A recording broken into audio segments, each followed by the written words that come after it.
Yo.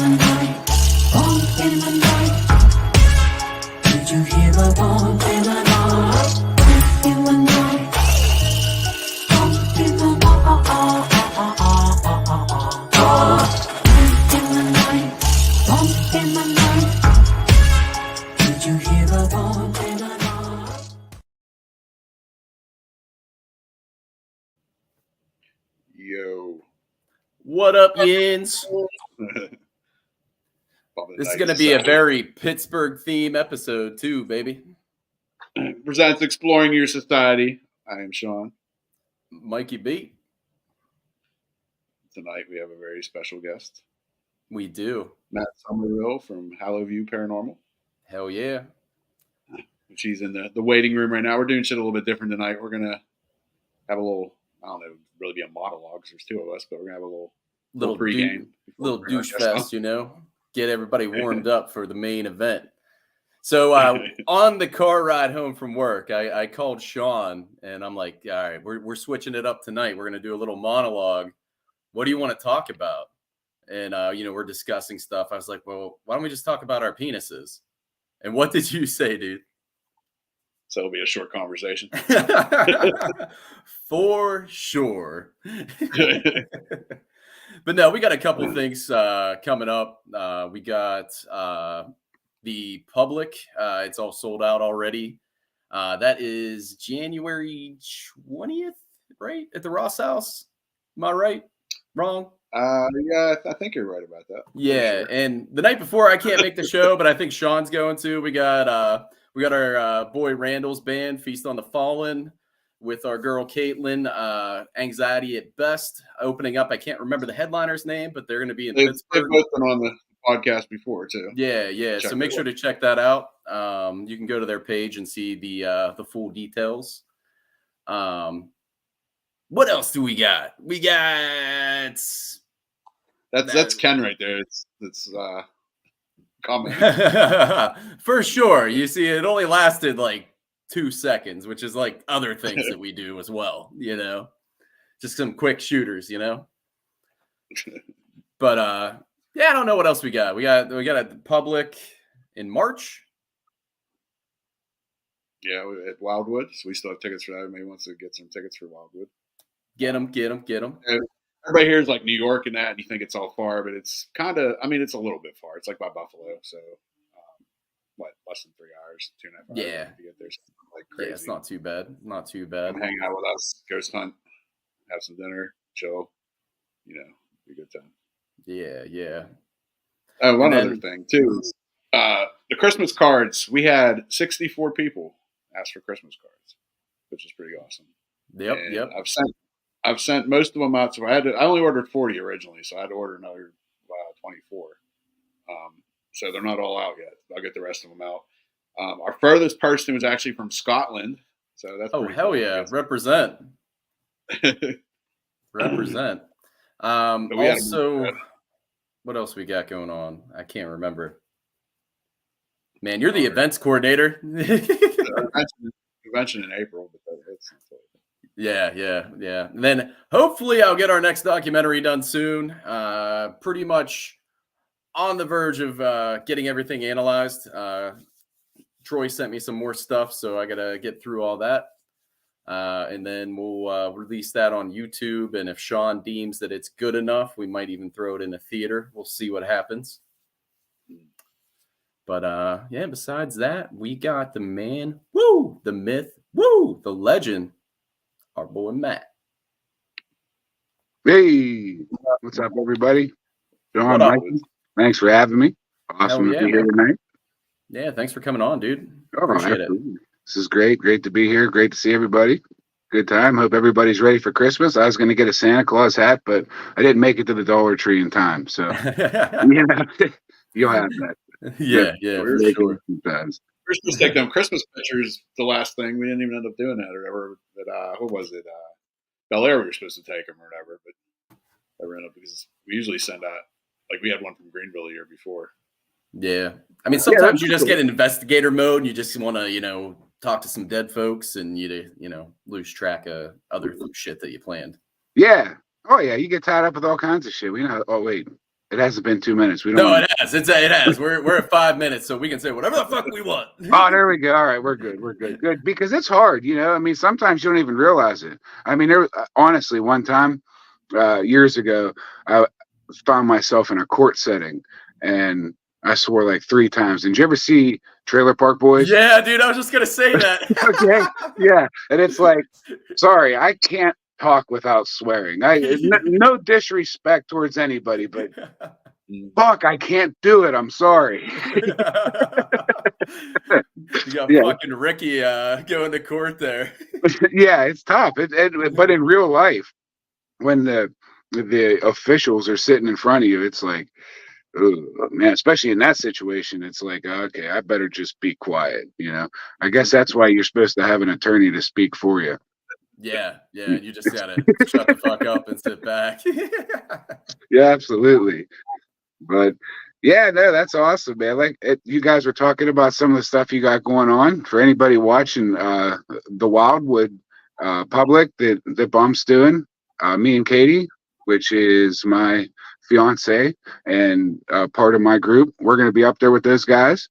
And from what I've been told, that's going to be also celebrating Jen's birthday. So there's going to be cake. I mean, who wants to miss out on cake? Hell yeah. You know what I mean? So that's another plus there. So anybody, definitely get your tickets for that, because now that we've talked about cake, they're going to go quick. So get on there, send the emails, get your tickets, and let's get some cake and let's do it, man. It's going to be a good time. Ken that's saying what's up right now. Ken and Sue, I think, are supposed to be coming too. I thought that was the rumor going around. Oh, yeah. Cool. Ken, what's up, brother? Thanks for getting on, man. Good to see you. I hope you guys do come up, man. It'd be great to get out there with you guys. Hell yeah, that's awesome. How many tickets do we still have? I don't remember how many we're selling for that one. A decent amount, I know that. Like at least. Yeah, get while the getting's good. Mm-hmm. Make good Christmas presents too. Oh yeah. Or Hanukkah presents, or really Kwanzaa, whatever you celebrate, Yeah. Well, wherever the ball falls in your court, man, it's a good gift. So there you go. Yeah. I mean, Matt's been on a couple hunts with us before. I think we're kind of cool. Oh yeah, absolutely. Just not last weekend, but the weekend before, we were out at the Ross house. That was awesome. I got to meet a few new faces out there. We had a good time in the cellar, around 3 a.m, singing some Christmas carols. Yeah, so that was interesting. I gotta say, I've been on a fair amount of investigations, and I never sang Jingle Bells, so that was pretty cool. Hey, it was the whole version too. All right, because Sean knows fucking Jingle Bells. All right, because I was just going right into Jingle Bells. Yeah, and he's like, no, we're starting with Dashing Through the Snow, and I'm like, oh yeah, that's right. There is a beginning to this. Okay, that's right. It's yeah, no, it was cool. But yeah, it is. It's great. It was awesome getting out there. That place too, the Ross house. What a place. Interesting. Very cool place. So anybody that's going out on that public with Bump, anybody that's watching, you're in for a treat. Getting out with these guys, just in general, is a good time. But getting out there with them there is going to be really cool, because it's a big place and there's a lot to see, and it's a neat history. Bel Air, Ohio, in general, is just interesting. Anybody that does a little research on that neck of the woods, a lot of cool, interesting stuff. So definitely in for a treat with that one, man. I'm glad to hear that's sold out, because it's going to be a good time for you guys. I wish I could have got in, but we'll be up at Wildwood that weekend, so we already had that lined up, and it's unfortunate, but you know how this stuff goes, man. You can't get out on all of them, but whoever's going, man, you're gonna love it. I will say that. He came out to the Octagon with us too. Mike actually is coming to the public. Remember Mike from Octagon too? Yeah. Oh, dude, Octagon House. What that was a crazy night. I gotta say, out of a lot of the hunts that I've been on with a lot of different people, we were doing the live EVP thing there. And that's something I got to be honest with you. That's something that I haven't done a lot. The live EV with the live recorders, you know. Yeah, And yeah. some of the stuff we were getting was just awesome. It was really cool to hear it. Then, you know, it's not like play it back.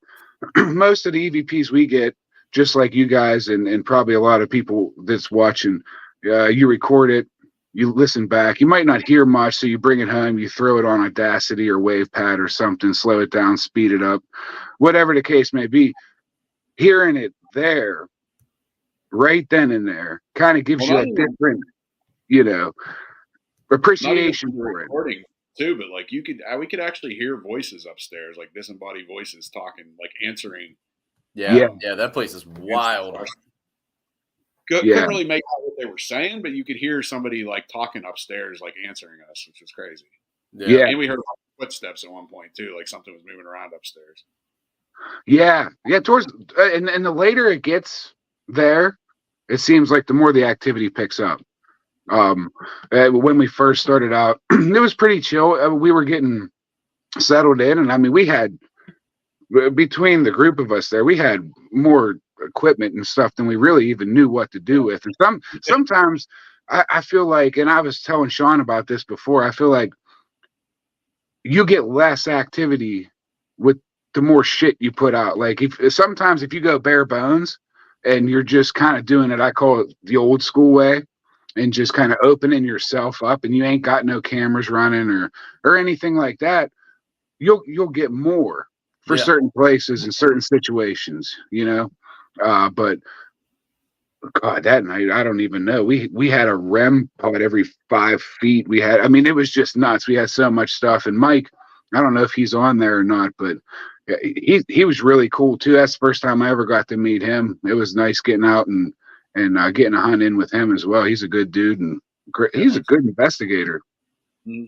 But they got some interesting stuff that they seen on the flare cam and stuff like that up there. But memory card I have to go through. He gave me his memory card, but I haven't had time to look at it yet. Yeah. It's really neat. It is. It's a cool place. That's another place too, man. Anybody that's watching, if you get an opportunity to get a hold of those guys down there and book an investigation, or just drive by and check it out, you know, do a little research on the place. What a crazy story about how they picked it up and moved it down. Yeah.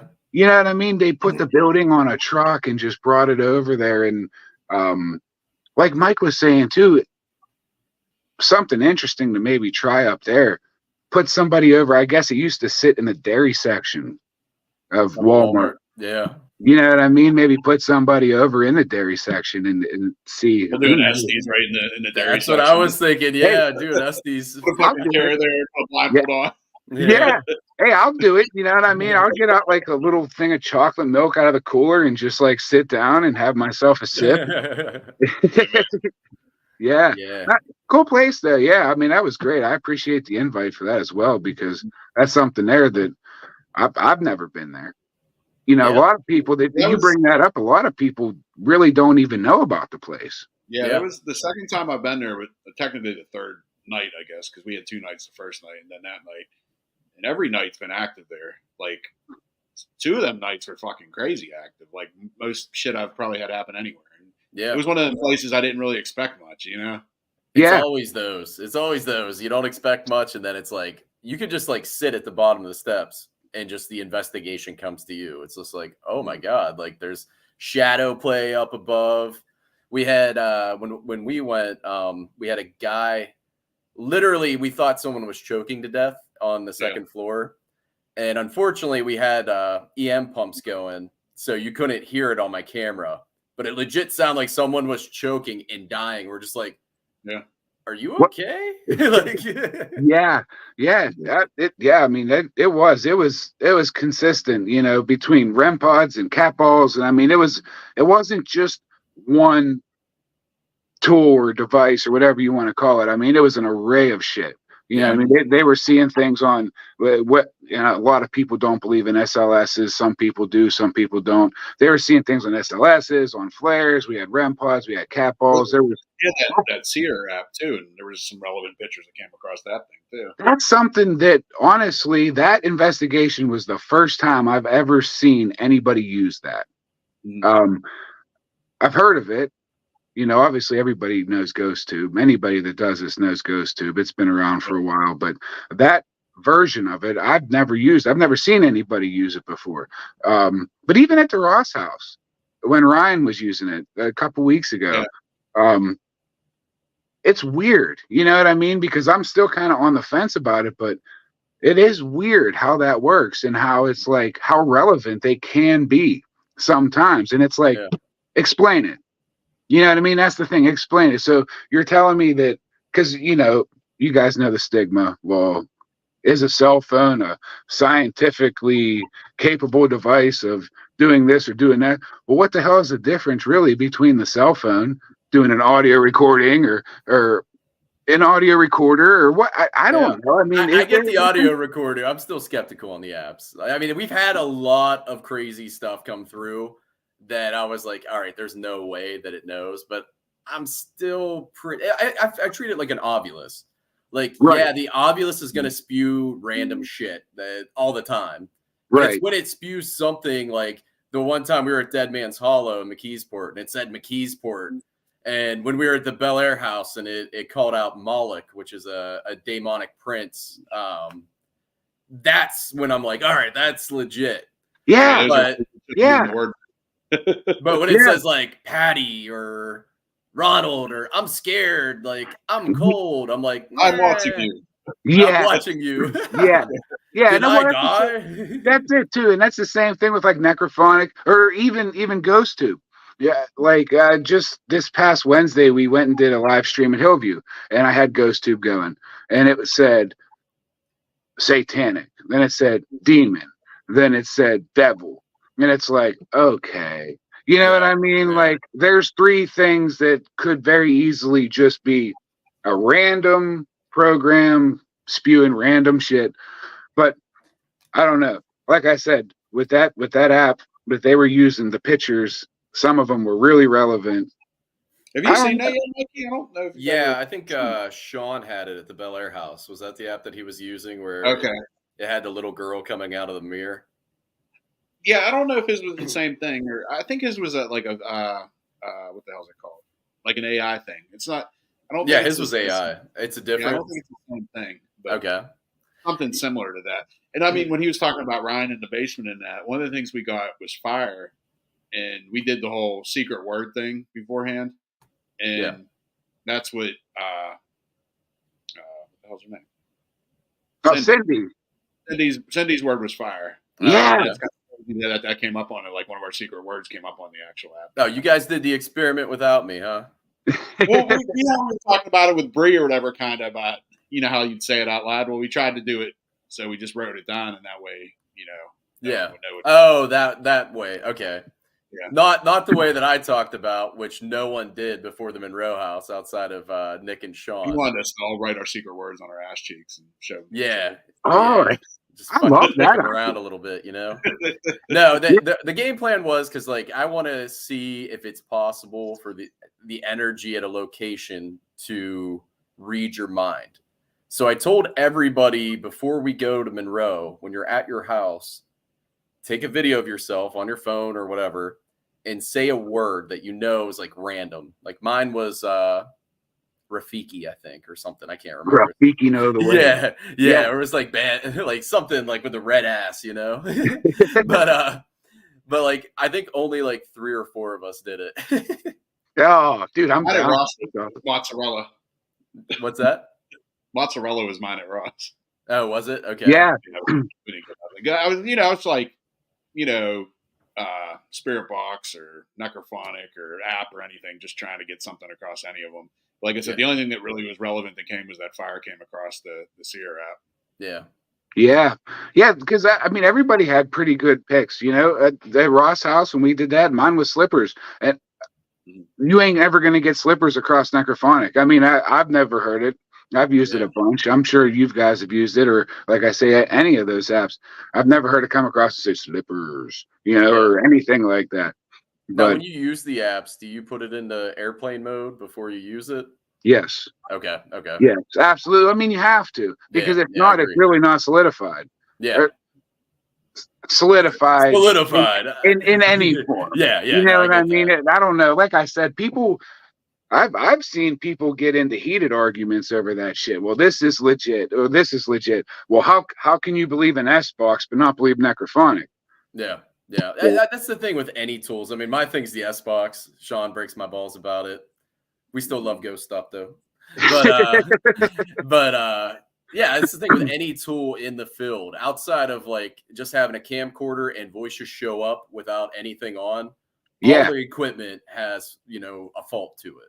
Oh yeah. And a lot of it's subjective. I mean, if I play a spirit box session to Sean, he may hear something different than what I heard.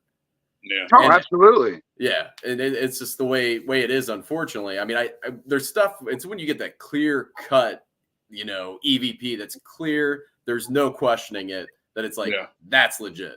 Yeah. Sometimes I'll get the Penguins game, like or I'll get something that just like it gets stuck on a station from time to time. So you do have to watch out for that. Yeah, like some of the really good ones I thought was the right here mic at Darmine.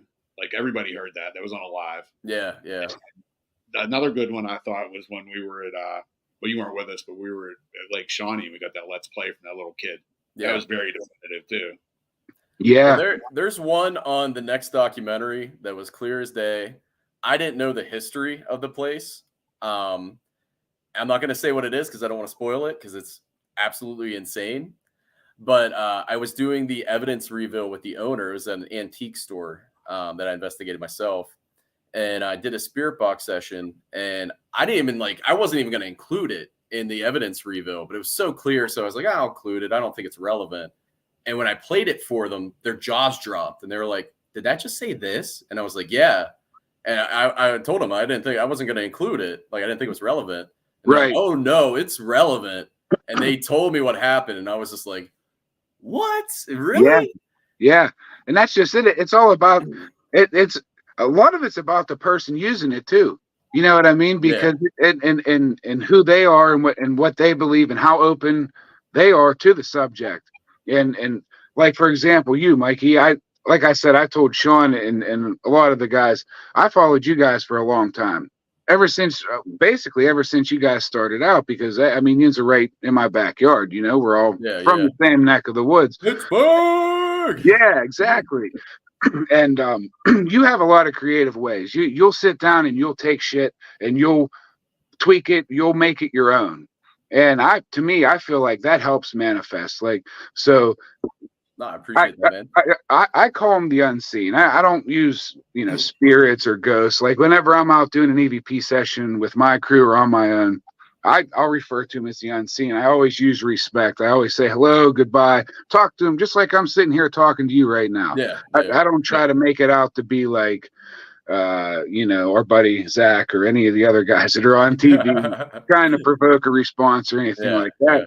But they see that, right? And they see what you're doing, and you use different methods to try to help them manifest, whether it's a pump, whether it's a plasma ball. A lot of the things that people do will trigger a response. Like I've had this idea for a long time.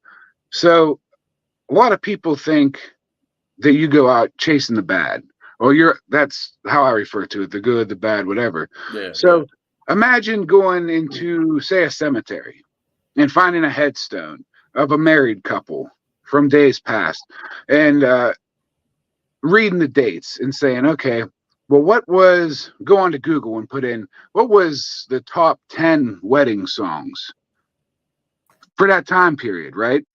Mm-hmm. And using that music to try to manifest a reaction or a response from that. Yeah. From the music. You know what I mean? Kind of like a memory, maybe of love or maybe that could have been their wedding song. Yeah. You know what I mean? Yeah, we've kind of done that before. Yeah. We've done stuff with music, especially like the chapel in Hallvue. We played like Amazing Grace or Johnny Cash or something like that, and got a lot of reactions. Oh, And then Trans another one, Allegheny, dude. yeah, Trans Allegheny was the one I was going to bring up. When we were up in the bedpost murder room, I went through a bunch of different songs and was asking the unseen if you could play something relevant or whatever. And like I played like Johnny Cash or something, more of some of the old school shit. And I was saying to Jen, like, this dude got murdered in the 80s. Like, we should play something in the 80s. So I was like, do you want to hear Madonna? And the thing went off. And we played some Madonna. And actually in the video, too, you could see something like, looks like, and the dude was supposed to be crawling and stuff, like the guy that got murdered. You see something like going across the floor. Yeah. Like in the video, which I didn't, Mikey's the one that noticed. Because, yeah. Oh, wow. It was a reaction to the music for sure. Yeah. And that's what it is, because whether it's intelligent or residual, if it's residual, obviously it's going to happen no matter what, whether we're there, what we're doing, it's going to happen. If it's intelligent and it's going to try to react, then that music could be the best trigger object you got.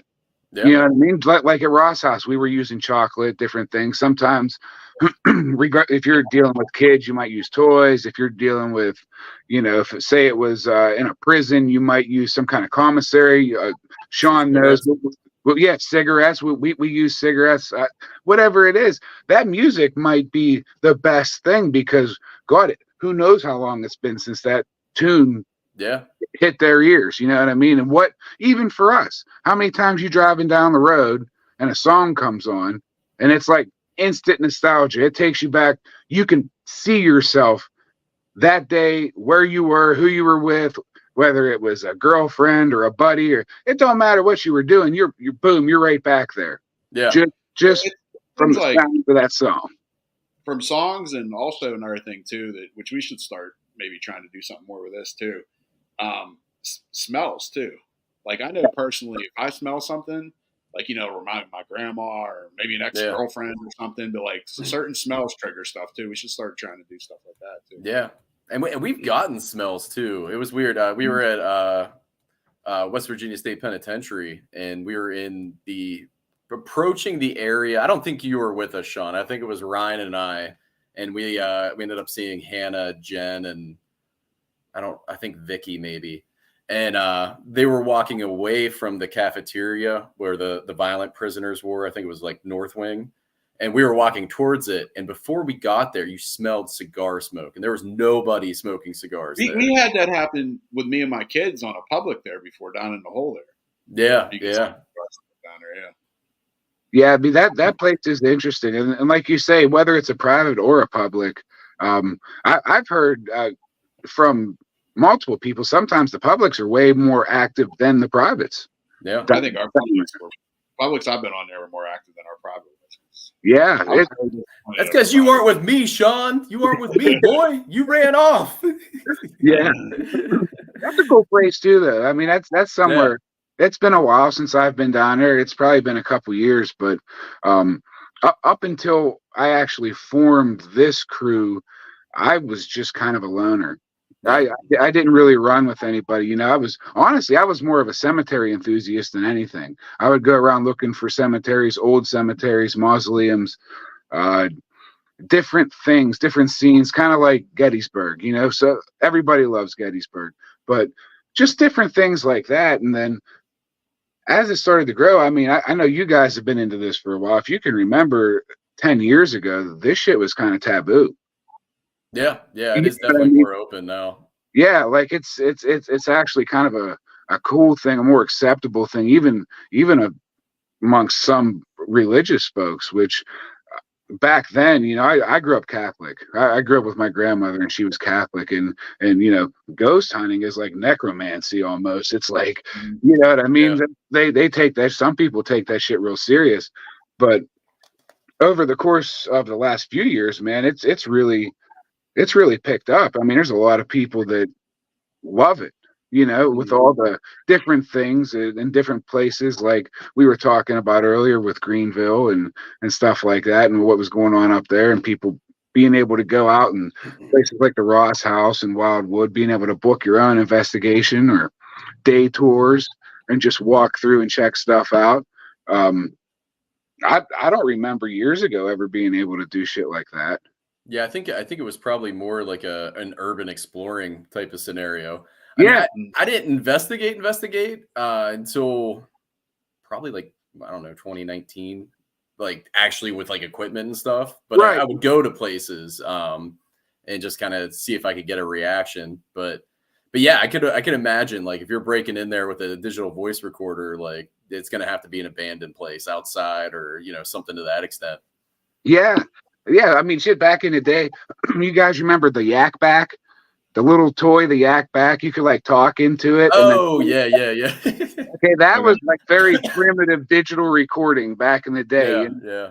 But actually, Mike had the tape recorder, an old school voice tape recorder, and he brought it down to the Octagon, and he played. And I know Sean heard it, man. It was one of the best EVPs I've ever heard. It was Yeah. crazy. It was just awesome. That's the kind of stuff that we had back in those days. But now you got all this. I mean, just go on to Etsy and look around. Yeah. Go on to Ghost Stop and look around. Go on to, I mean, there's probably 10, 15 different websites you can go on and look on all these different things like the static meter and different things to measure all this different crazy stuff. It's just wild. It's wild the turn that it has taken. But I'll still say this, man. Sometimes it's nice just to turn everything off, all the lights off, everything, and just sit there and listen with your own ears. Yep. Well, Yeah, talking about the whole Yak Back thing, you kind of gave me an idea. So I don't know if I could find one of these. Remember they used to have the talking parrots, like you would talk and it would mimic you. Yes. I want to get one I of think those. I have one. I want to get one of those and put it in a room and put a recorder on it and just see if anything will talk to it. You know, I have That's a something good similar thing. to that. Yeah. I like one of Leo's toys, so I'm not going to be allowed to take it anywhere haunted, but Just he's got a couple save things it before you bring it back, dude. It's all right. Yeah. He'll be cool with it. It's like you said, just give him the box. He'll be fine. Yeah, I'll bring it home. It'll start saying random shit at like 3:00 in the morning, and I'll be like, "God damn!" I've had a couple of things happen with like stuffed animal things in the past, like Mikey. You know my buddy Crack or whatever. Yeah, I've known him since first grade. He's lived with me a couple of times and this and that. Really good friends with him.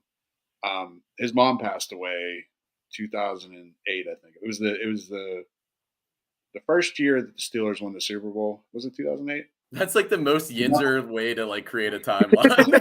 Well, no, she was a real big Steelers fan, and this is relevant to the conversation because like she used to have this.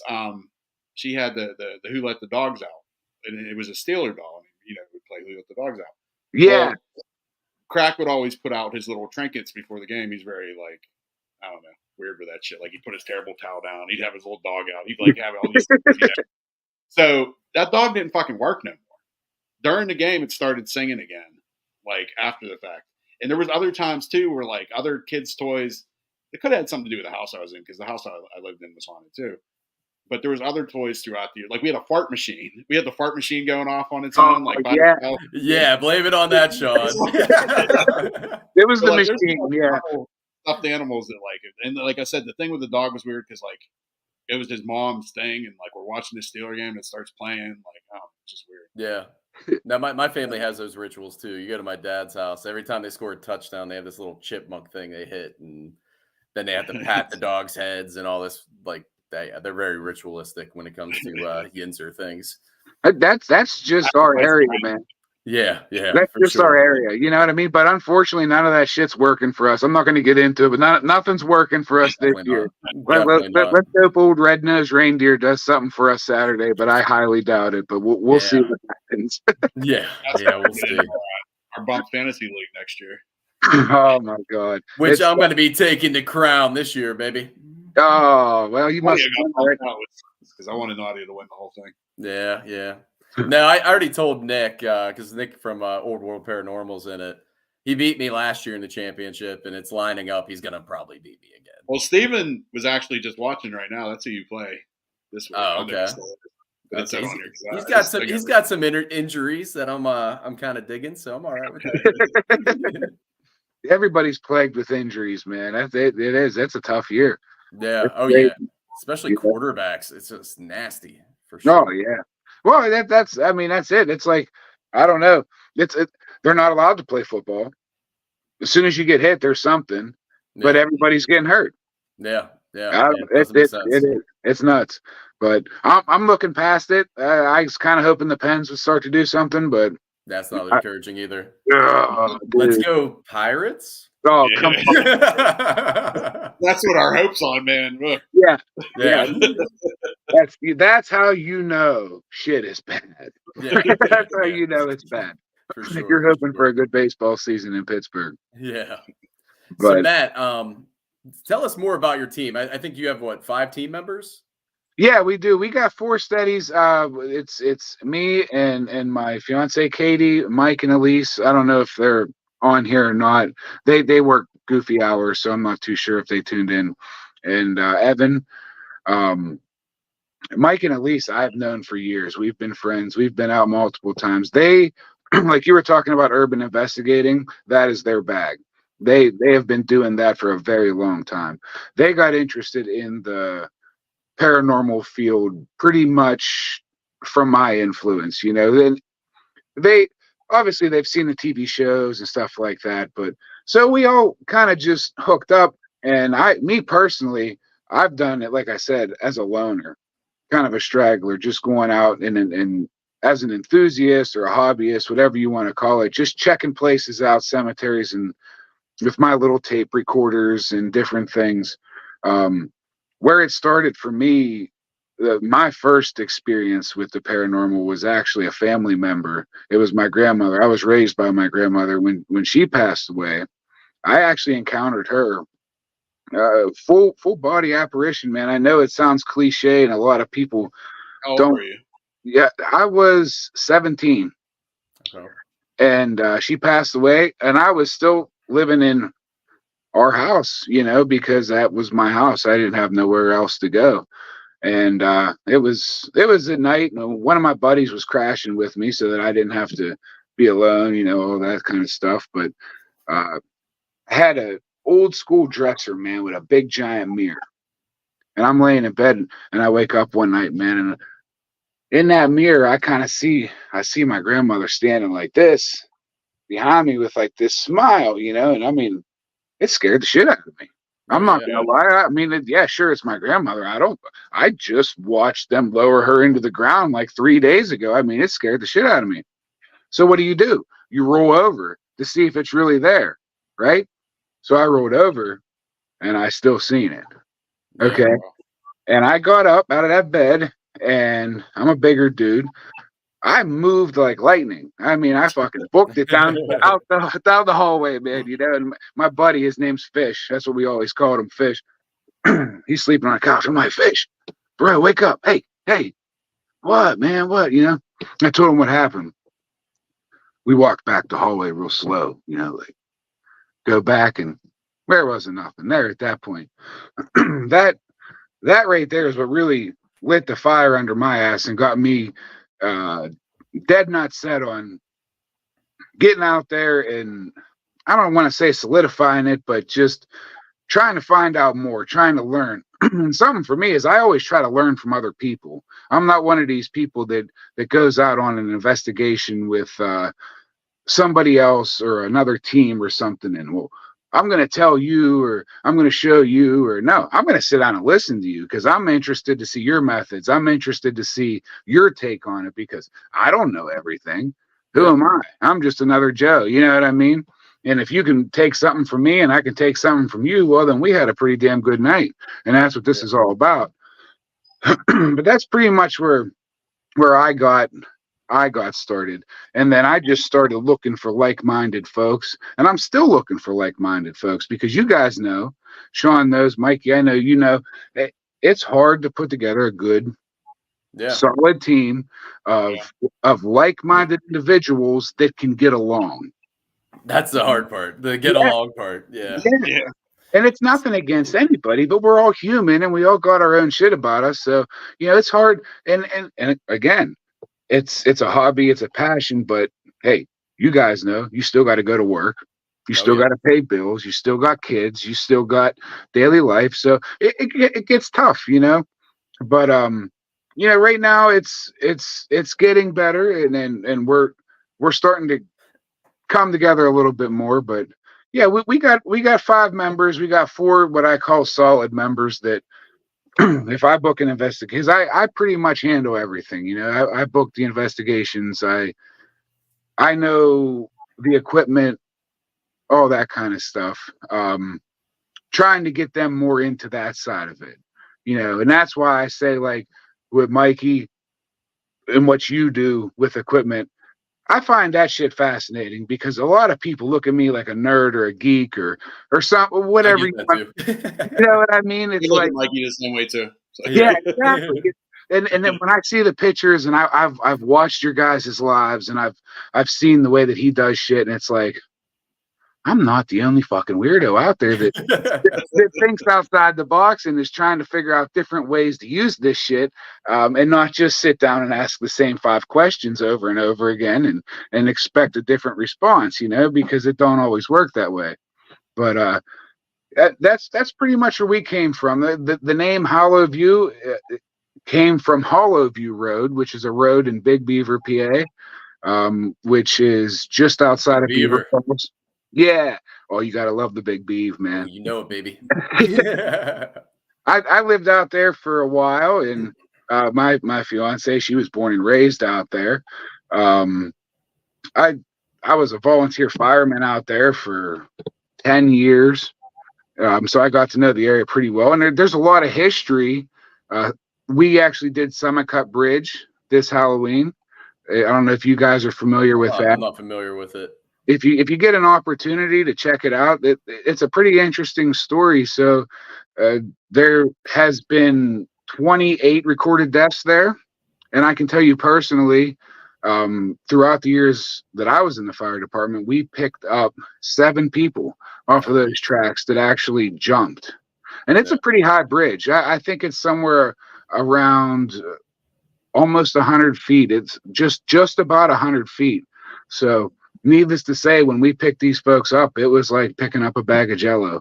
They knew exactly what they were doing, But the original folklore of that place was back in the late 1800s. A woman was coming around that bridge, took it too fast, and her vehicle went off. She was apparently taking her father. It's unclear if it was her father or her husband. Most people believe it was her father, to a hospital. And the vehicle went off, and it killed them both. And there was a lot of reported deaths from railroad workers, different things from when they put it in, because it's literally, they call it Summit Cut. It goes right through a canyon. It's like there's 2 big giant mountains. The train tracks go through, and it's just it's so tight. And the Norfolk Southern police are brutal. And when you walk those tracks to get down there to try to investigate, you got 2 feet. That's literally 2 feet to get through the tunnel. Yeah, so if a train comes, man, you're pretty much screwed. Yeah. But so did you get more activity on the bridge itself, or more activity where the bodies, ultimately fell to? We had weirdest thing. If you go underneath the bridge, not on the tracks, but if you like walk off of the road and go actually underneath the bridge, like for lack of a better term, where a bum would set up his camp. Yeah. Actually underneath the bridge, there's a little platform. That is where we got the best responses. The mag light. We got pretty good responses with the mag light. The millimeter, I don't know, man. Like it was iffy because it was a lot of that to me was temp. So I turned the temp off, and then we stopped getting anything on the millimeter. So I kind of ruled that up. But EVPs, we did get some good EVPs. Nothing that I could really clarify. In outdoor EVPs, you know how that goes. It's hard. Wind, animals. So, but I mean, there was a lot of things that I didn't hear with my own ears that did pick up. So I wasn't able to say yay or nay. But the mag light sessions were probably the most compelling for me. Yeah. Now there's been a lot. How far is that from Slippery Rock? So how far is that from Slippery Rock? Probably about 35 minutes. Yeah. We always wanted to do like a me and Mikey've talked about it before because I have a camp up that way. We wanted to do like a slippery rock night where we'll go to like Snyder Cemetery, maybe hit that place up, hit up a couple places in the area. I mean, well, you want to come with us time? We'll probably, it'll be like spring or summer when it's warmer out. But, oh, dude, no, we're gonna do it in January. It's our birthday bash. This weekend's supposed to be like the 50s, so it's actually not that bad this weekend. Yeah, I mean, there's stuff going on this weekend though that you probably, Oh, wait. No, Christmas is ruled out. If we're investigating, Christmas is over. No, but speaking of Snyder Cemetery, I don't know if you can see this. This book right here. Yeah. Glass cemeteries. Yeah. Did you ever see this? There's coordinates in here. There's actually 4 cemeteries up there. Well, I've been to Snyder. Me and Phil been there. I think me and Jen been there too. And okay. Then, there's the horse cemetery where all the horses are supposed to be buried. Yeah. Yeah. But we were just for Snyder's, like we did, I think a TikTok or something on it, but we were only there during the daytime. We did a little investigating during the day, but I'd love to go up there at night. Oh yeah, it's fucking creepy up there too. I don't know if you guys ever been in there, but it's fucking creepy. Yeah, it is. And well, Snyder's is the easiest to get to of all of them. There's the one that's the furthest away. It is a hike. I mean, you're walking 25 minutes into the woods. So that's something you would definitely want to do on a nice night in the summer. But Snyder's crazy as shit, man. I don't know if I was tripping. I mean, I know I didn't eat no mushrooms or nothing, but I'm telling you right now. I said stripping at first. You're eating mushrooms and stripping. Hell yeah. Getting freaky. Hey, that might bring the energy, I gotta let them know that I'm genuine. I'm out here to entertain. You entertain me, I'll entertain you. We're a team, man. All right, we're gonna do this together.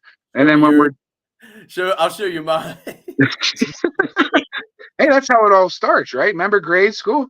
Hey, you show me yours, show you mine. Yeah, like school boss. Shit. Hey, kind of off topic, but I remember one time on a school trip to Kennywood. And I don't know, some people watching might not know what Kennywood is. Again, this is the Yinzer edition, but I'll show you mine. You show me yours. Yeah, that's it. I'll never forget that, man. But no, I can go into detail, but we were on a band trip coming back from Kennywood, and me and some girl did something on the bus. Damn. Yeah, I was like younger, so yeah. I got no cool stories. Poor Mikey didn't have no fun at Kennywood. No, dude, that's all right. We'll get you. We're gonna rent a bus, and I'll go down here on 7th Avenue in Beaver Falls and find a good one. And we'll big beaver, baby. Oh yeah. No, but I mean seriously though, yeah. I'm down for anything, anywhere, anytime. I mean, especially the outdoor ones are great. I love them. I love any investigation, but outdoor ones have always sparked my interest. Like I said, because I started out as an enthusiast doing cemeteries. When I first met Katie, our first date ever was a cemetery. I mean, it sounds crazy, but we went to a cemetery, then we went and walked around a mausoleum. And then I think we stopped and got like pizza or something, and then right back to it. You know what I mean? That's what we did. That's romance there. She's like, I know this guy's not going to kill me. Yeah, exactly. I trust him. Yeah. Me and Jen got engaged in a cemetery, so. Yeah, that's what I mean. That's how I knew Yins were my kind of people. I was like, oh, dude, that's just awesome. But Summit Bridge, if Yins ain't never been out there, it's cool. You gotta, like I said, you gotta be careful with the tracks because Norfolk Southern Police are brutal. They're worse than the regular cops, and the fines are crazy. But there's certain places and ways I can show you to kind of avoid that. And I'm friends with, like I said, everybody in that fire department and some of the local cops. And I also learned, I don't know if I should say this on here. Maybe you can just do a couple call-ins so that they shut down train traffic and you don't have to worry about that as well. You know what I mean? Maybe you just go a mile or two down by Midvale Road and say you've seen somebody walking the track so that they're focusing a little further. Yeah, diversion. In the wrong direction. You know what I mean? It buys you a half hour or so anyways. Yeah. There, but it is neat. Snyder's is cool though. Like I was starting to say, we were up there one time, man, and you're gonna think I'm crazy. A lot of people do. I'm telling you, I seen this green glowing light And I And thought that's I one was, of the common things they say about that. Yeah. yeah, what, really? Yeah, I've heard Other that too. people have seen that as well? Yeah. Yeah. Okay, so I wasn't on my, because see, I did eat some brownies, but it was the cosmic ones from Little Debbie. And I was like, dude, somebody hooked me up. You know what I mean? Yeah. Maybe But they're expired. yeah, yeah, I thought I was about to expire because I'm looking at it, I'm like, what the hell is that? But it didn't last very long and it wasn't very distinct. So I just kind of thought I was wanting to see something, to be quite honest with you. But a lot of noise up there, a lot of different things. And There's like even John, supposed to be like Sasquatch activity I've heard in that area too. yeah, yeah, there is. And I'm not up on that, but I want to learn a lot more about that. And there's that shit's really taken off too. And there's a lot more going on with that. And there's a lot of different events and festivals. And like with our side thing that we do with anomalies and oddities, we use that to vendor. And that's sort of how we fund our group. Yeah. So, I mean, you guys know this shit isn't free. No. Yeah, the first time we met you was at Hillview, was at a vending event. Yeah. Yeah. I walked in and we set up over here and I'm looking and I'm like, not to sound corny or like nothing, but I'm like, holy shit, dude, that's bomb.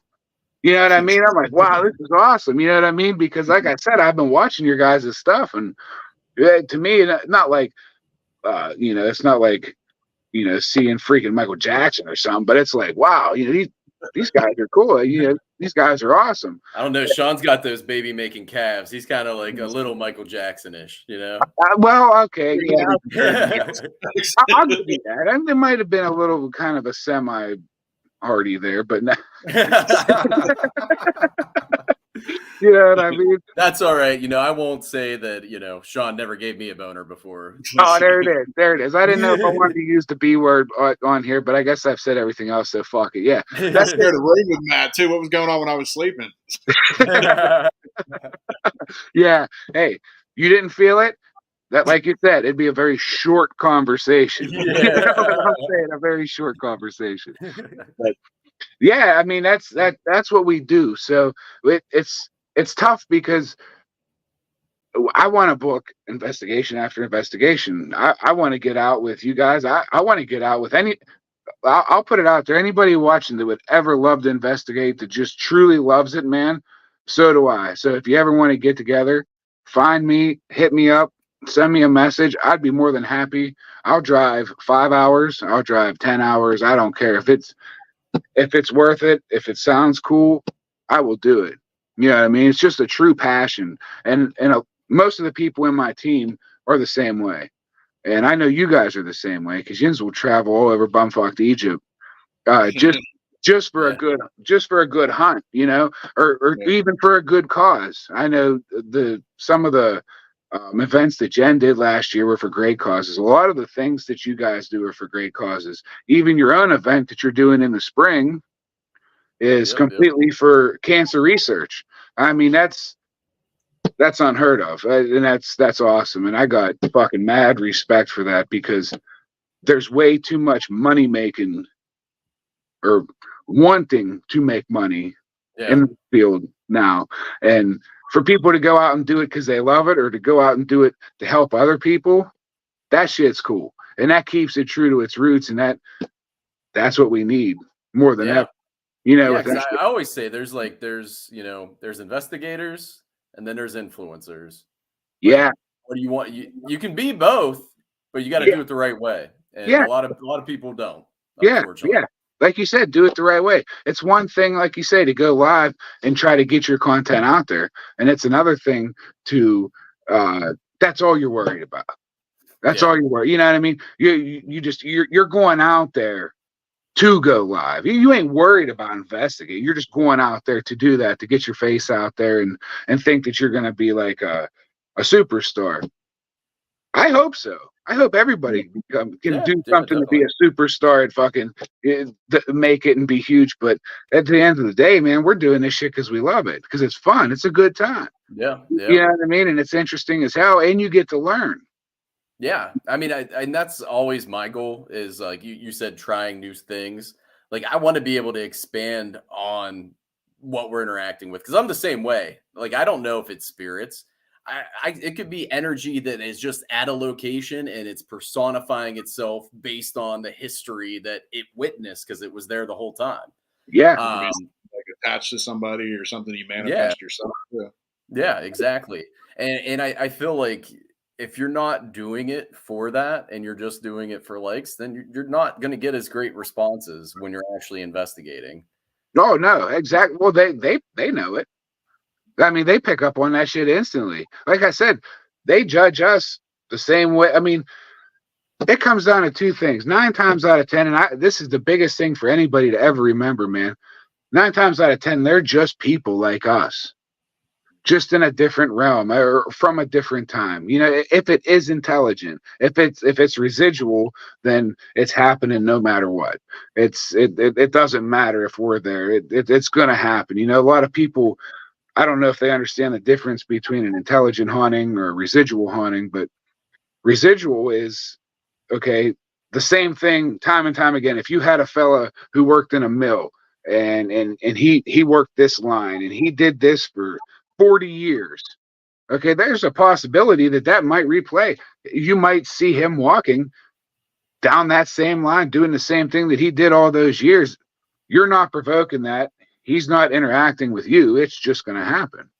But the intelligent ones, they know we're there.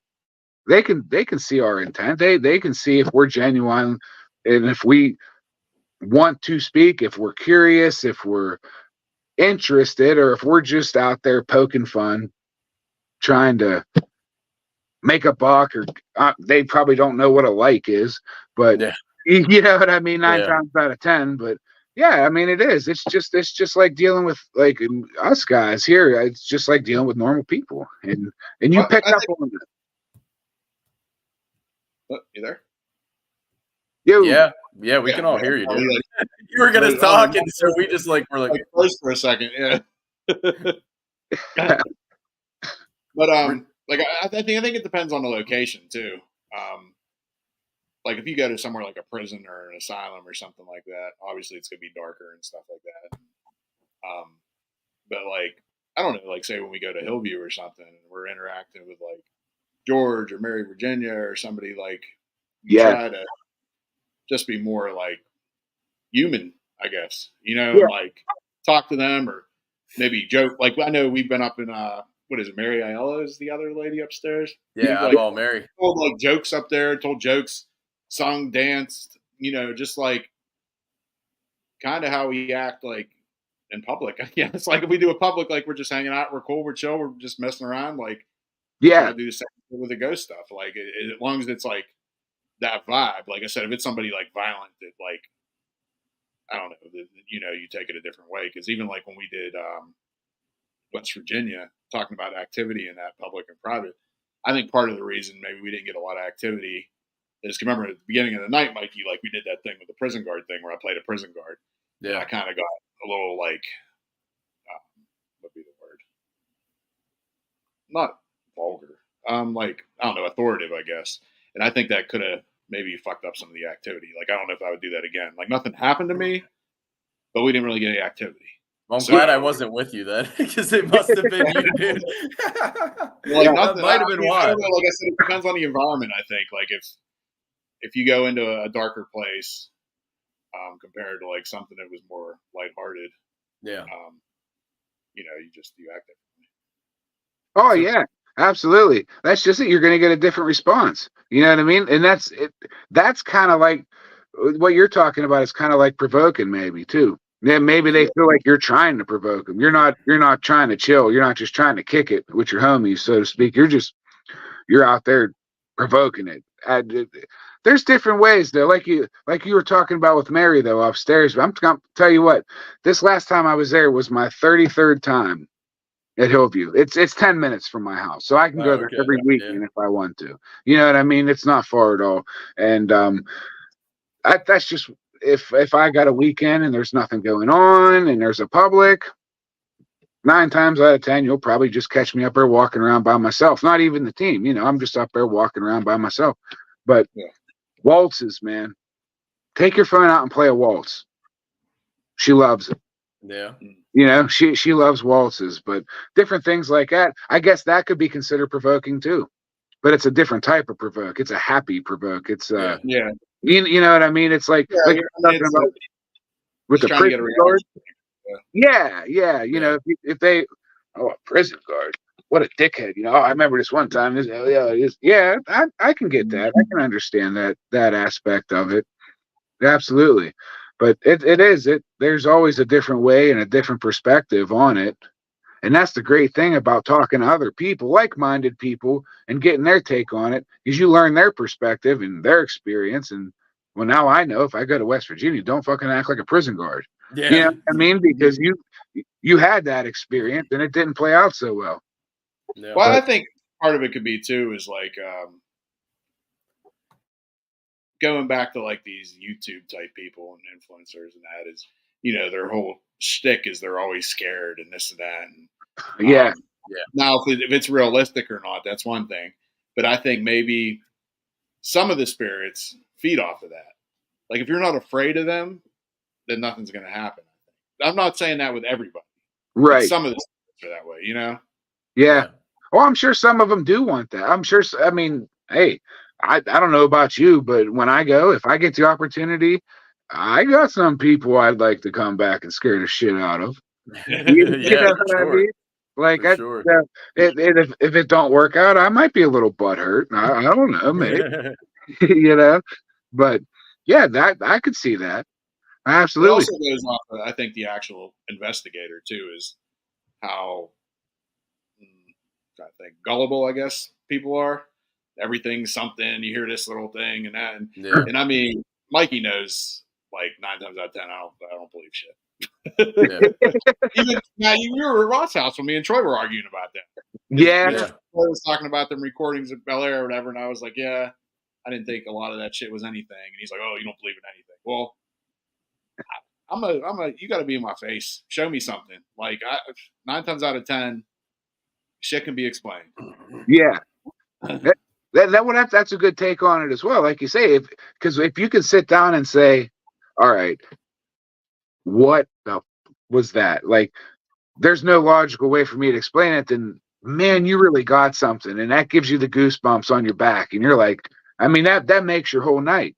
But I agree with that though. If every single noise you hear is something, it's gonna get boring. Yeah.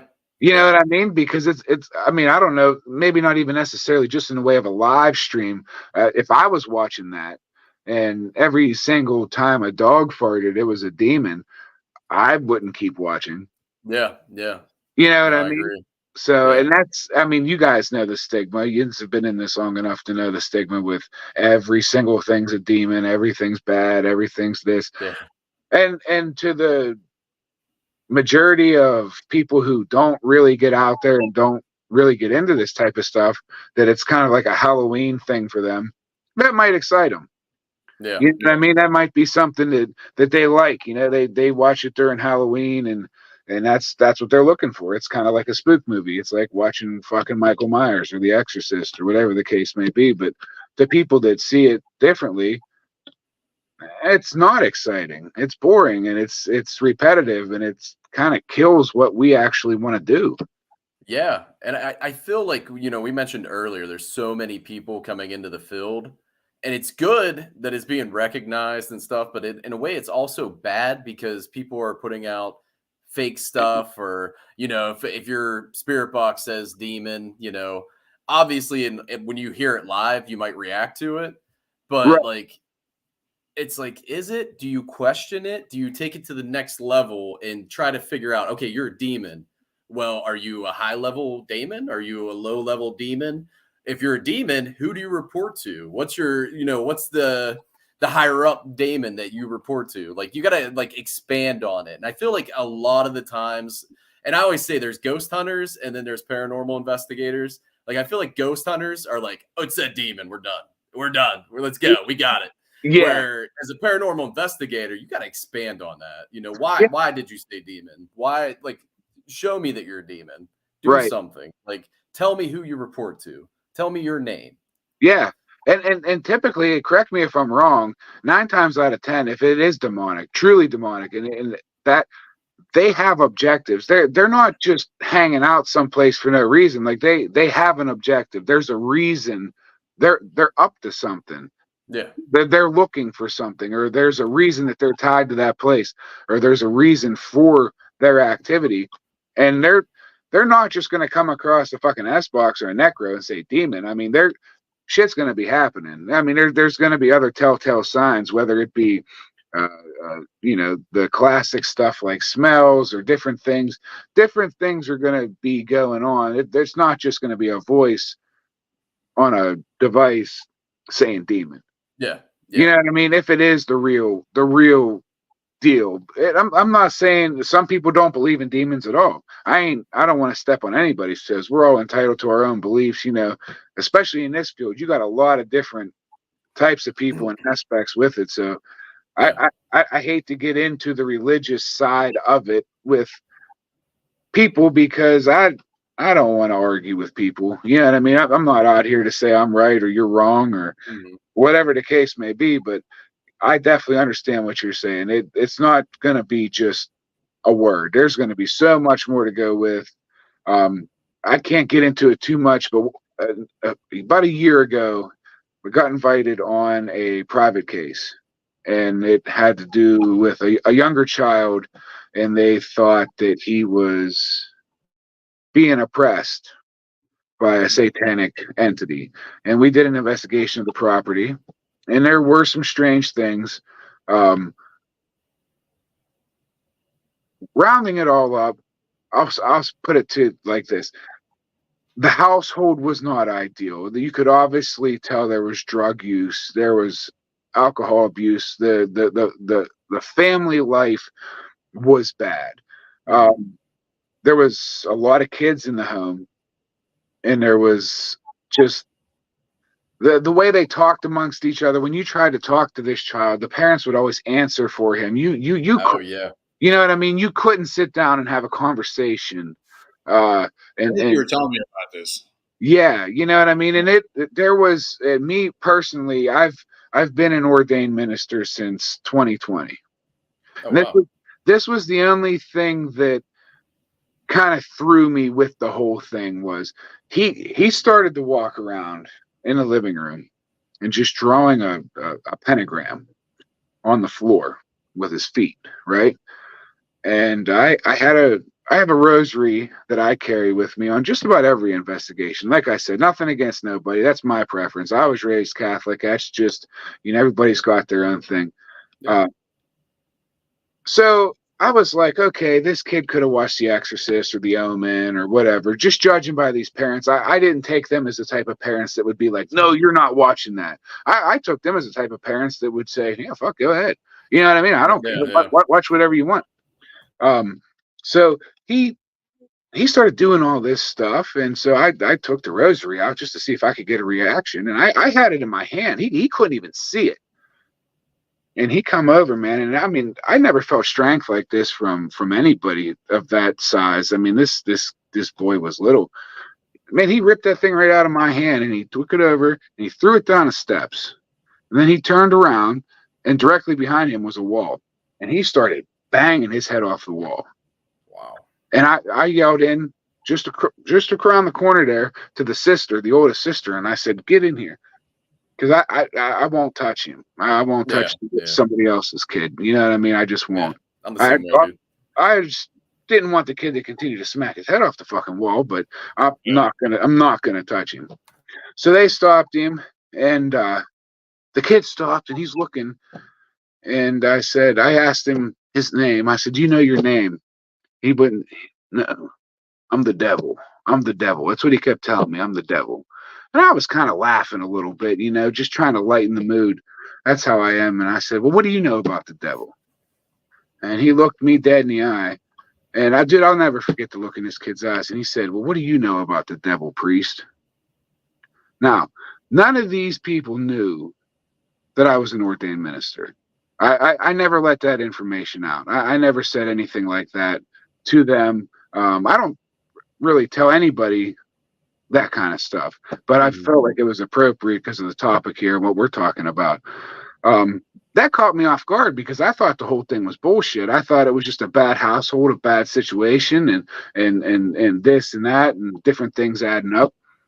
And I said to the mother, I said, the first thing I want you to do is get this kid evaluated by a medical doctor. Like, take him and get him looked at, and let's cross that bridge first. So she did do that, and he was cleared. You know what I mean? Like there was nothing really found there. So after that, the strangest thing about the whole part was our actual investigation didn't really pick nothing up. Like we didn't get no evidence, nothing that would make you think anything like that. A few EVPs, a few different things. So I actually ended up getting him in contact with somebody that I know, got him on some prayer chains, got him involved with some things in that regard. And the parent, the mother specifically, was so bent out of shit. Like, I swear to God, she thought that we should like sit him down in the living room, tie him to a chair, and do a fucking exorcism. You know what I mean? Like right there in the living room.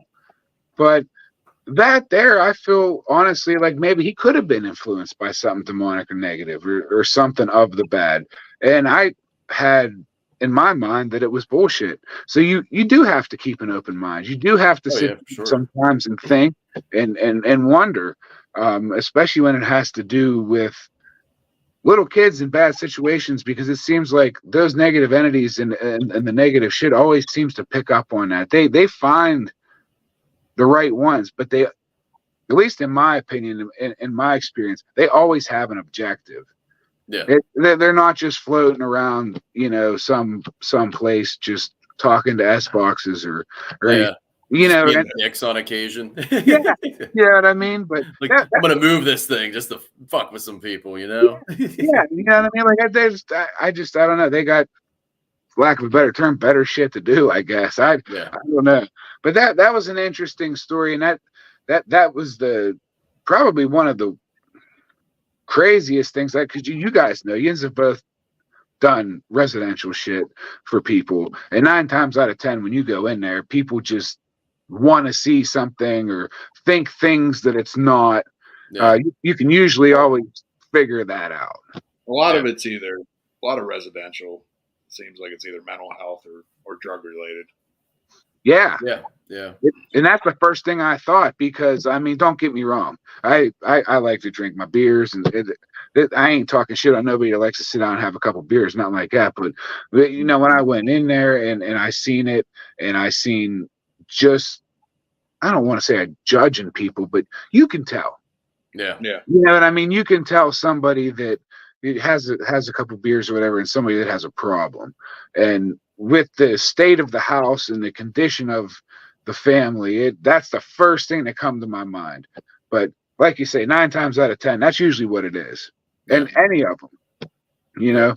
So, but that is something to look for, and it's something to think about. But you don't see it. Even trying to, I guess, like, play devil's advocate a little bit. I guess that stuff can even bring on, you know, somebody, if something was happening to somebody, maybe it's causing you to use drugs or something, you know? Absolutely. Or something, or, you know, something like that.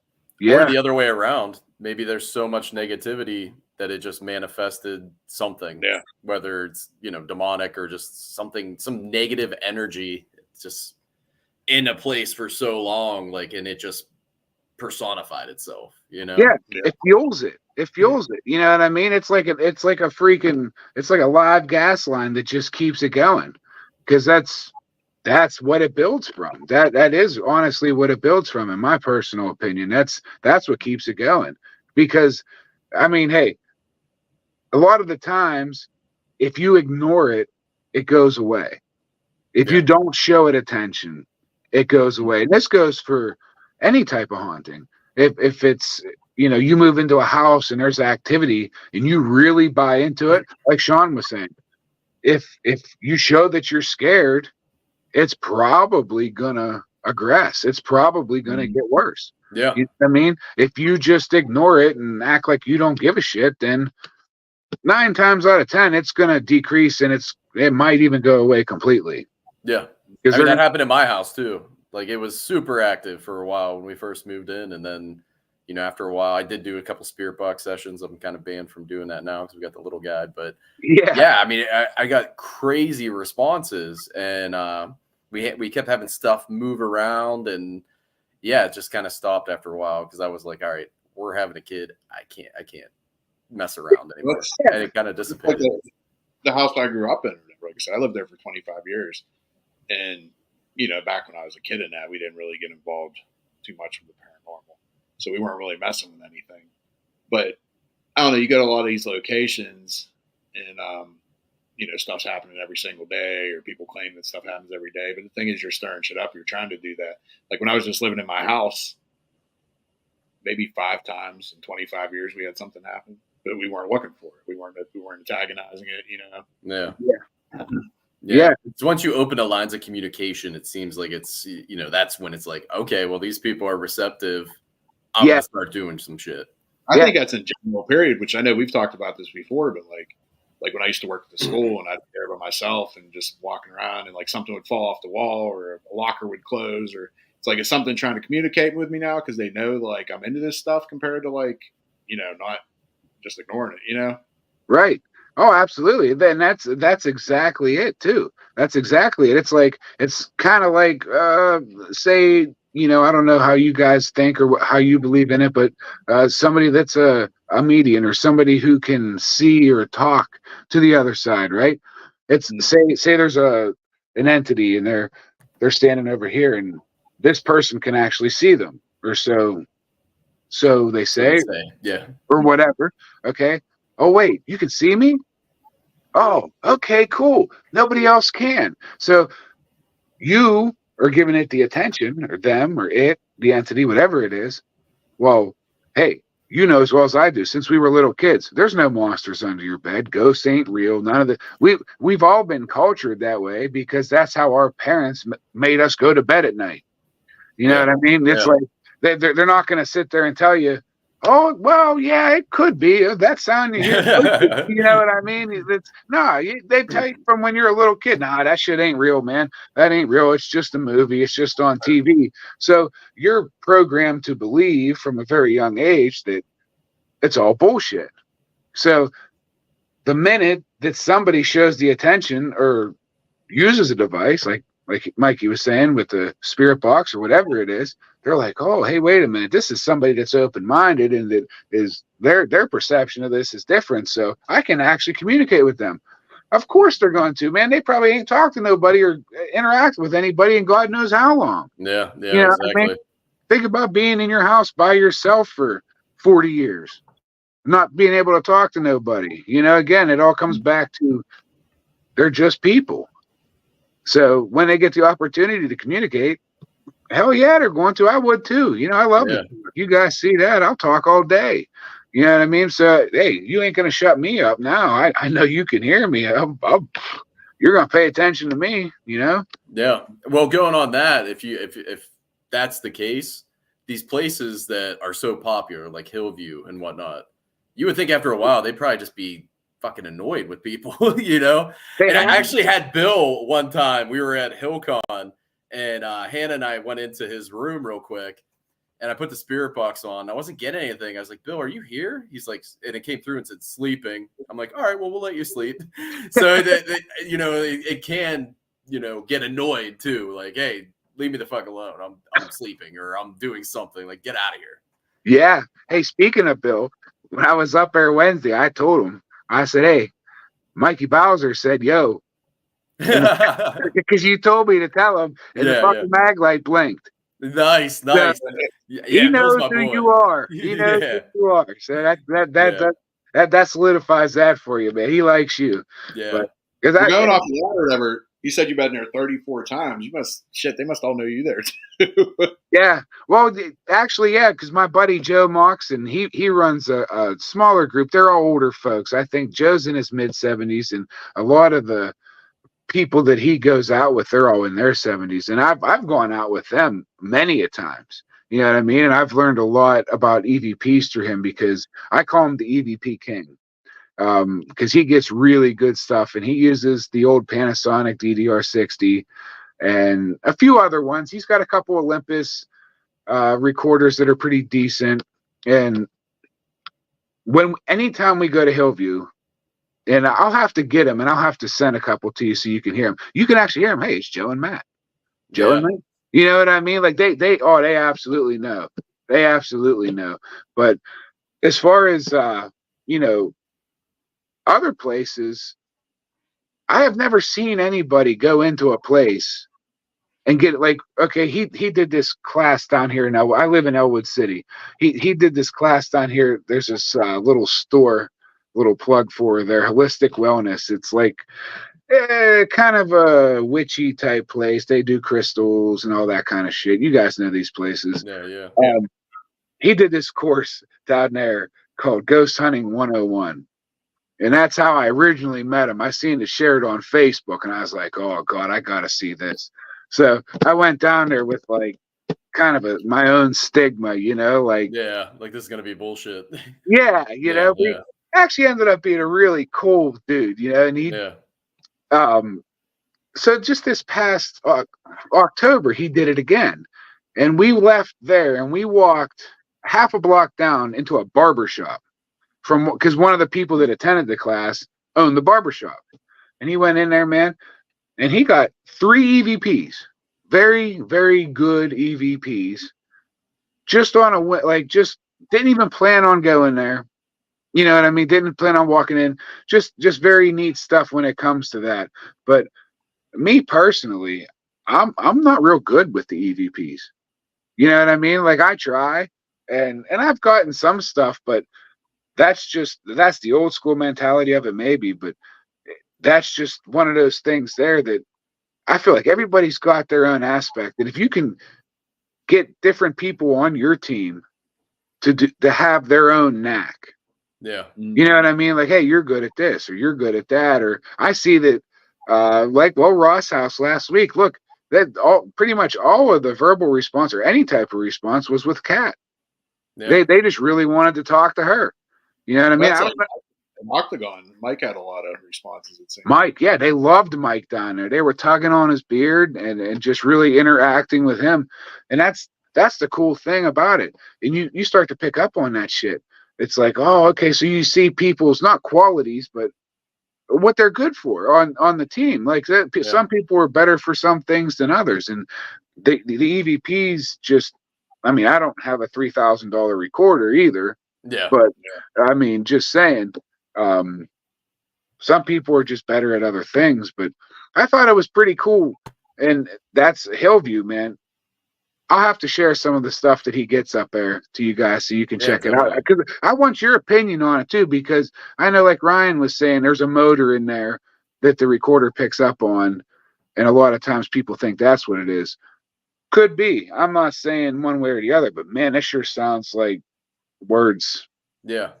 You know what I mean? That's the hard part. I mean, like our first investigation as a team, it was actually our prior team that we were on. We were at Anchorage Mansion in Marietta, Ohio. Okay. And I was listening to my digital voice recorder because I was dumb. Like I had a camcorder and I didn't realize you had to format the SD card before using it. So I'm recording the whole time and I'm like, why does my camcorder keep falling on or going off? Yeah, I didn't format the SD card, so none of that.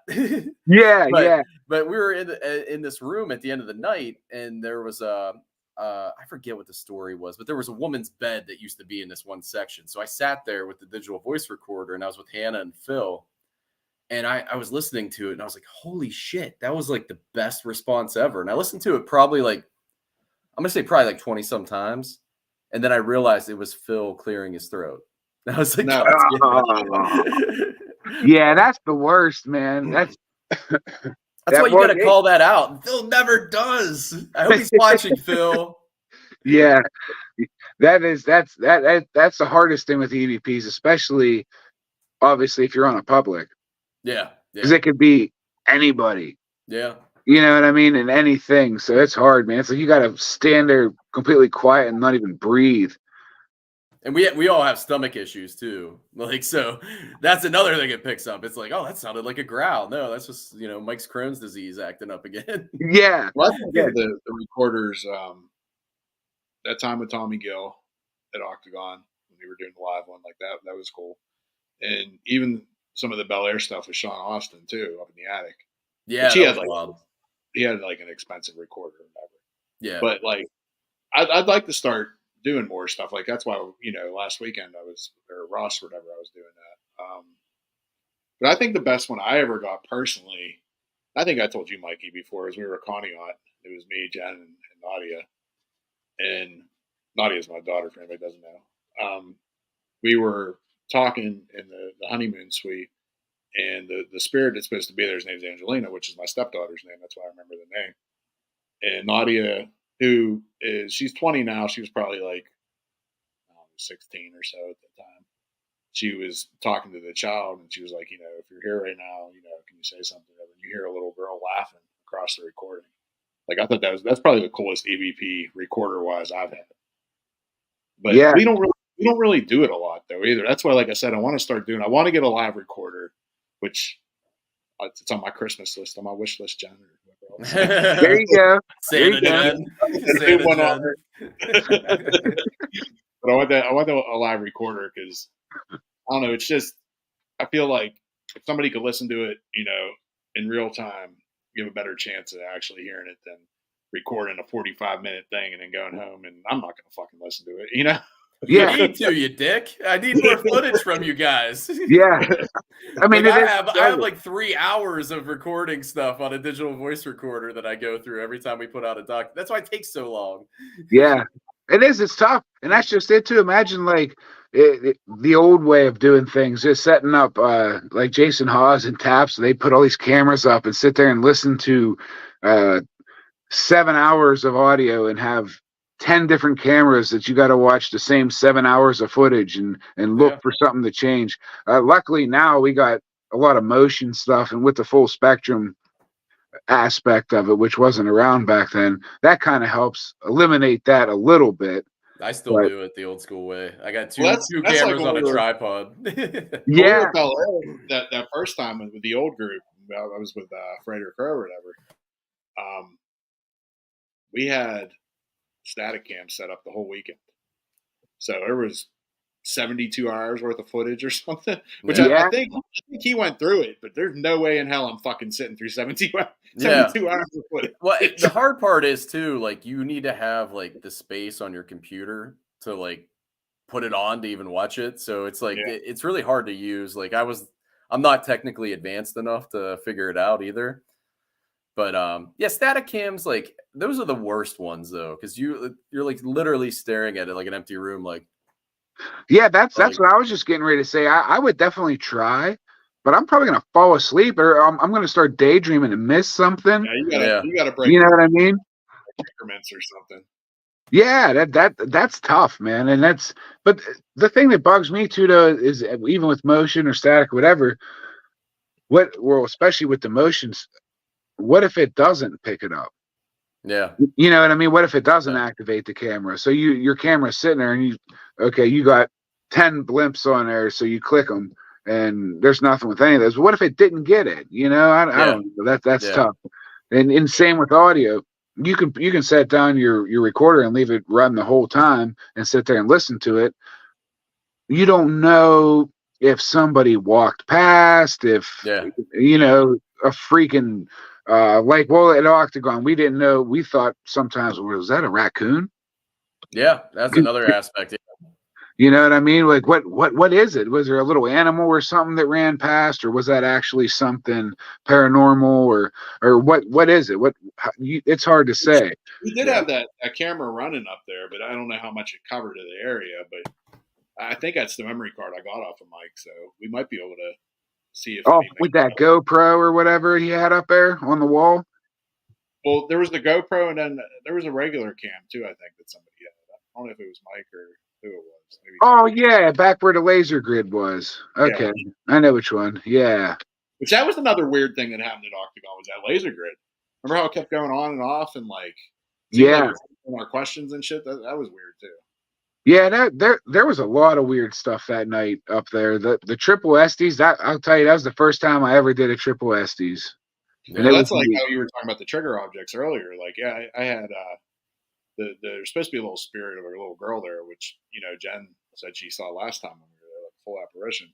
So what I did, is we gave them each a piece of chocolate, and you were one of the ones under, right? Or were you? Who was under? Yeah, me, Troy, and Mike.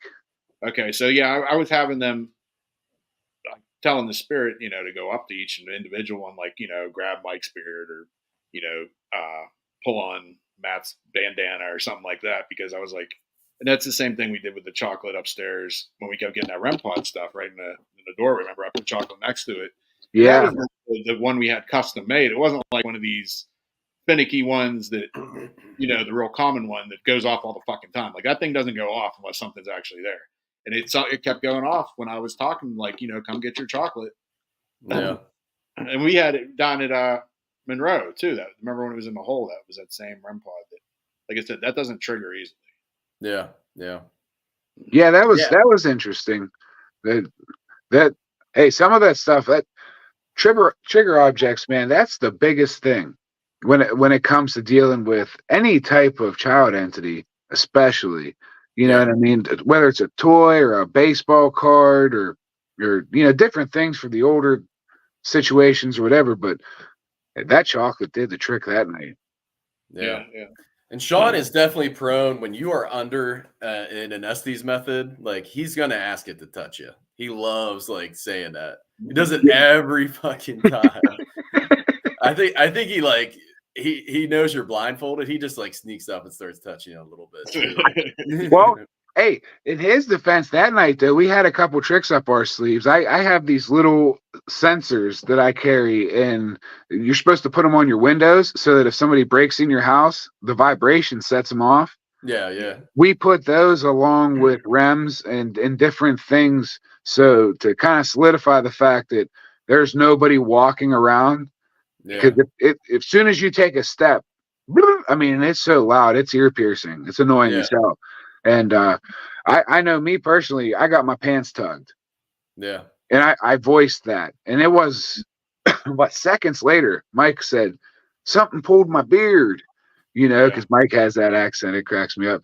But I was like, damn, dude, that's crazy. Because obviously I couldn't hear him. He couldn't hear me, but so you were the one that caused that. Now I know. All right. Yeah. Anytime you get touched when you're doing Estes, Sean definitely provoked it at one point. I'm trying to get something to happen.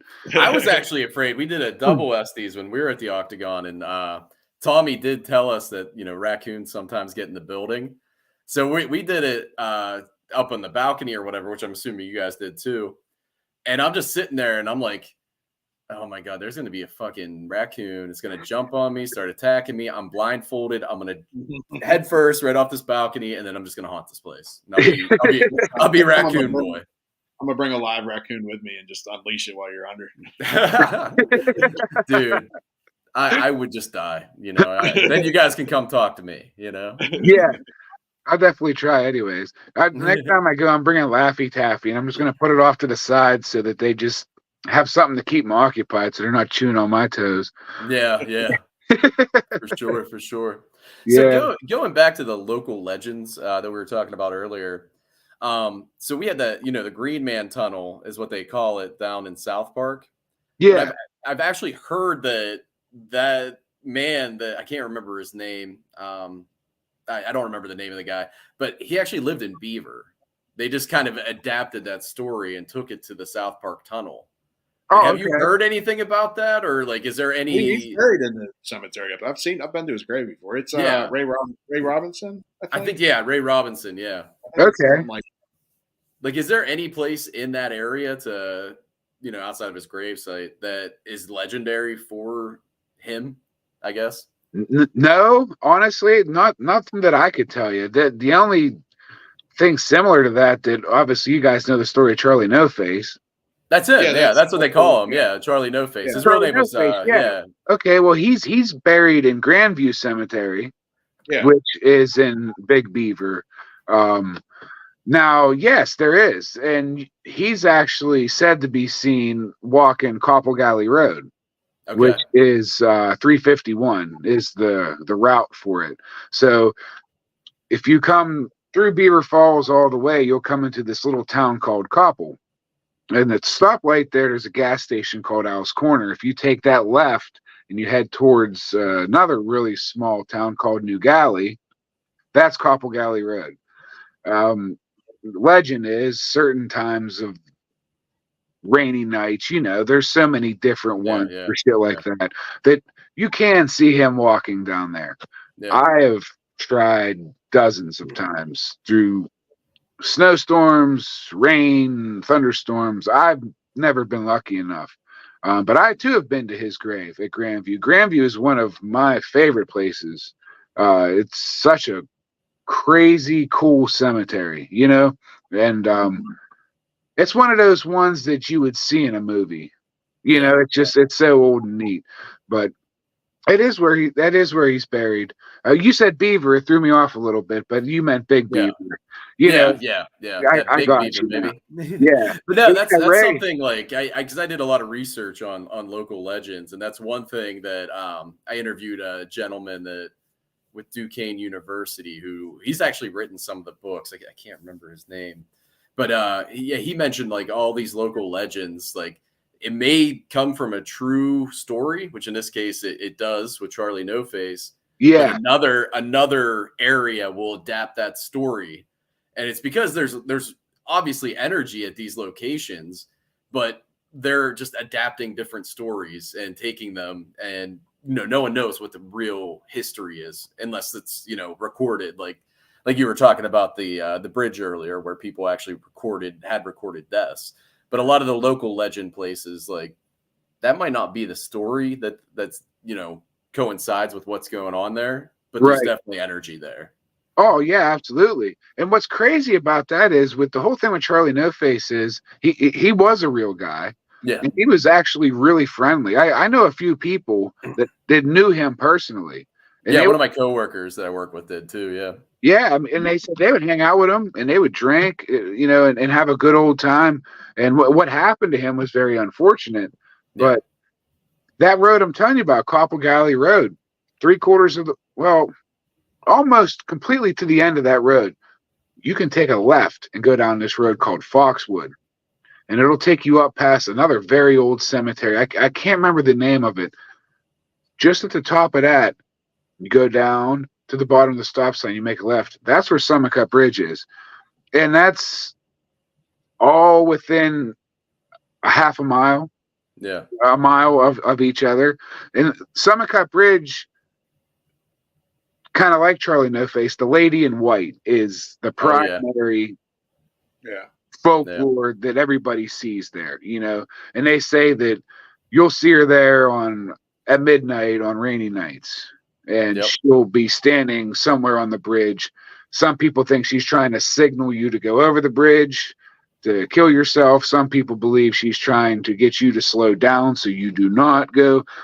It's something, Mikey, I know you'll be looking this up. I know you'll be digging into that, but it's weird how close those two legends were in the same area, you know what I mean? And how prominent. I mean, that stuff's been around forever. Yeah.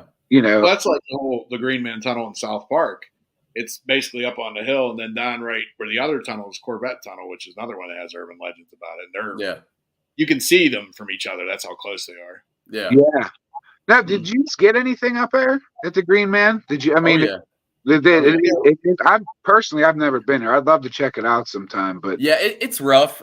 Just because like you obviously want to go when it's warm, and it's in we did area. Our raffle thing. It was fucking snowing or whatever. Yeah, I mean that's the time to go. I always like going to the outdoor ones where it's like kind of cold, but not unbearably cold. Because I hate ticks too. I don't like to mess with ticks. Like they're always out and about, in the summer. But one thing you got to combat is a lot of the local people will be out riding their dirt bikes and ATVs and whatnot. So there is a lot of people moving. It's literally right off the road too. So you're not like going deep into the woods or anything. Yeah. Well, for the outdoor ones, one good thing about going when it's warm is it really helps with thermal hits. If you're using any kind of thermal camera, and I do like using thermal because it gives you an idea, especially when it's dark, of what you can't see. Yeah. as opposed to a full spectrum camera or IR, Yeah. or anything like that. So or SLS. I'm not a big fan of those. I'm not gonna lie to you. I built one. Did Okay, you?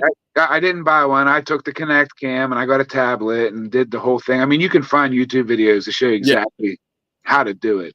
And I built one and I used it once, and I never used it again. I'm not gonna lie. I'm not impressed. Now, if I was going somewhere and I was staying all night or something like that and just wanted to dick around, I might take the Connect Cam and plug it into my laptop and just set it up for the hell of it.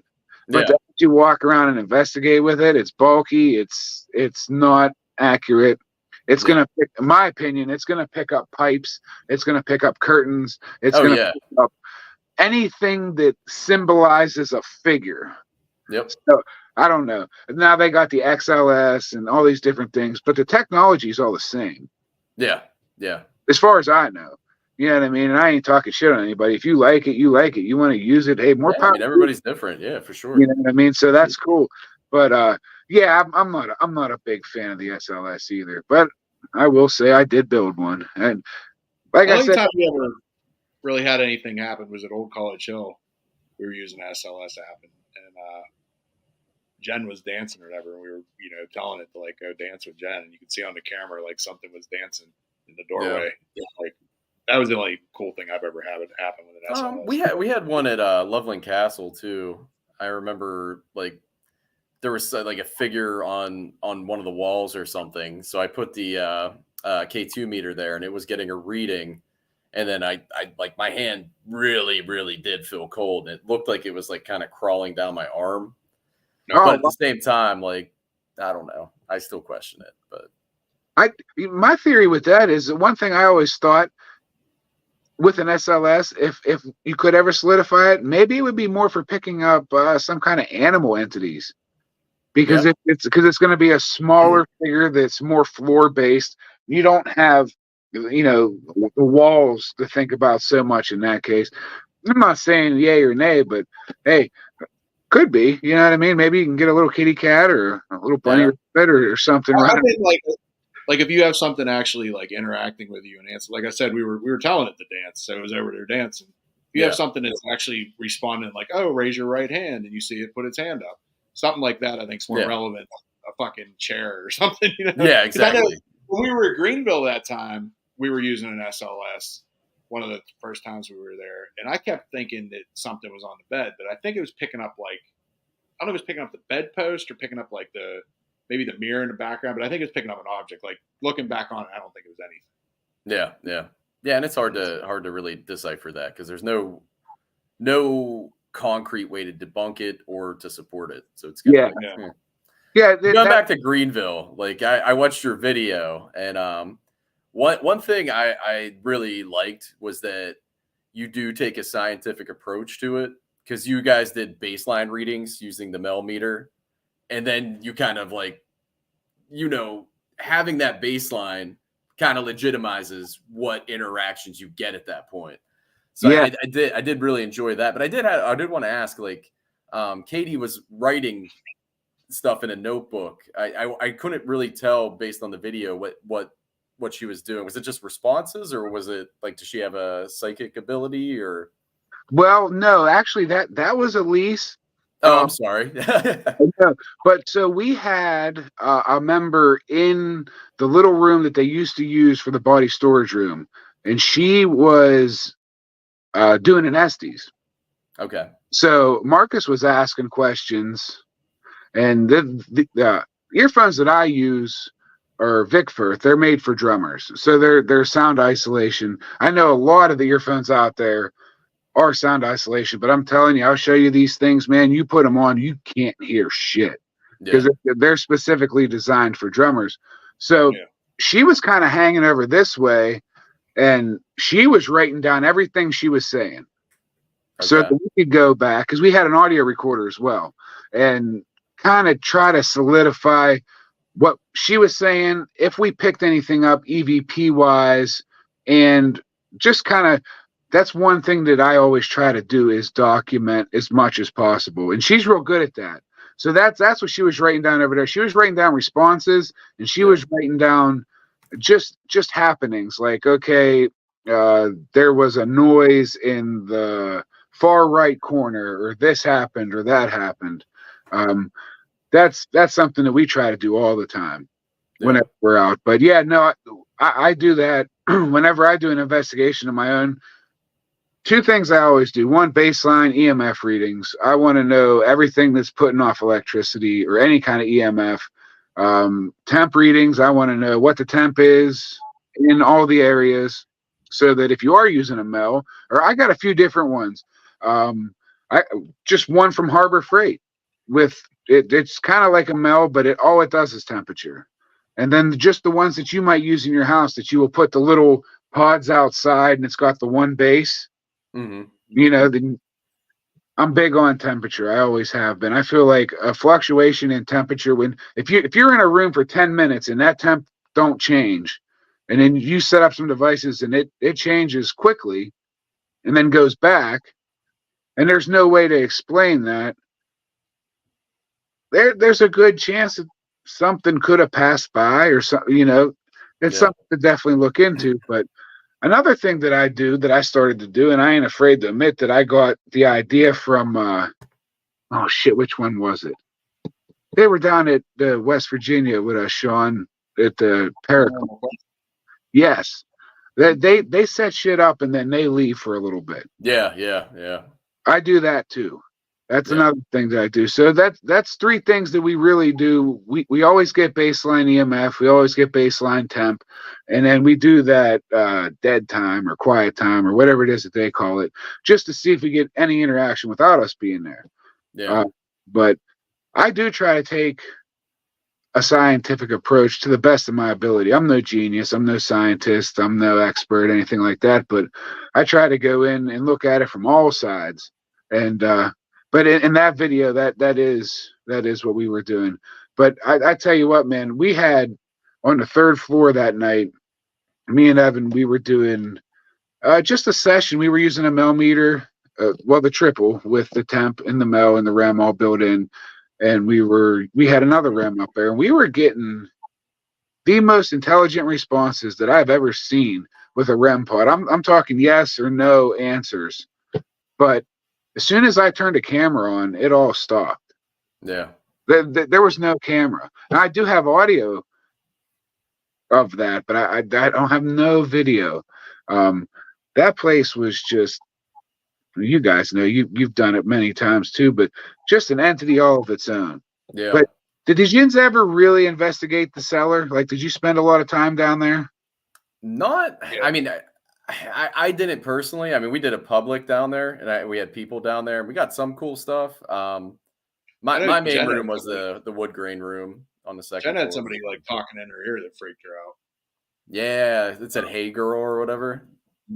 Yeah, I'm telling you that night was like I said, the base temperature, if I can remember correctly, the base temperature down there, it was January. It was like January 13th or something. So it wasn't real warm, obviously.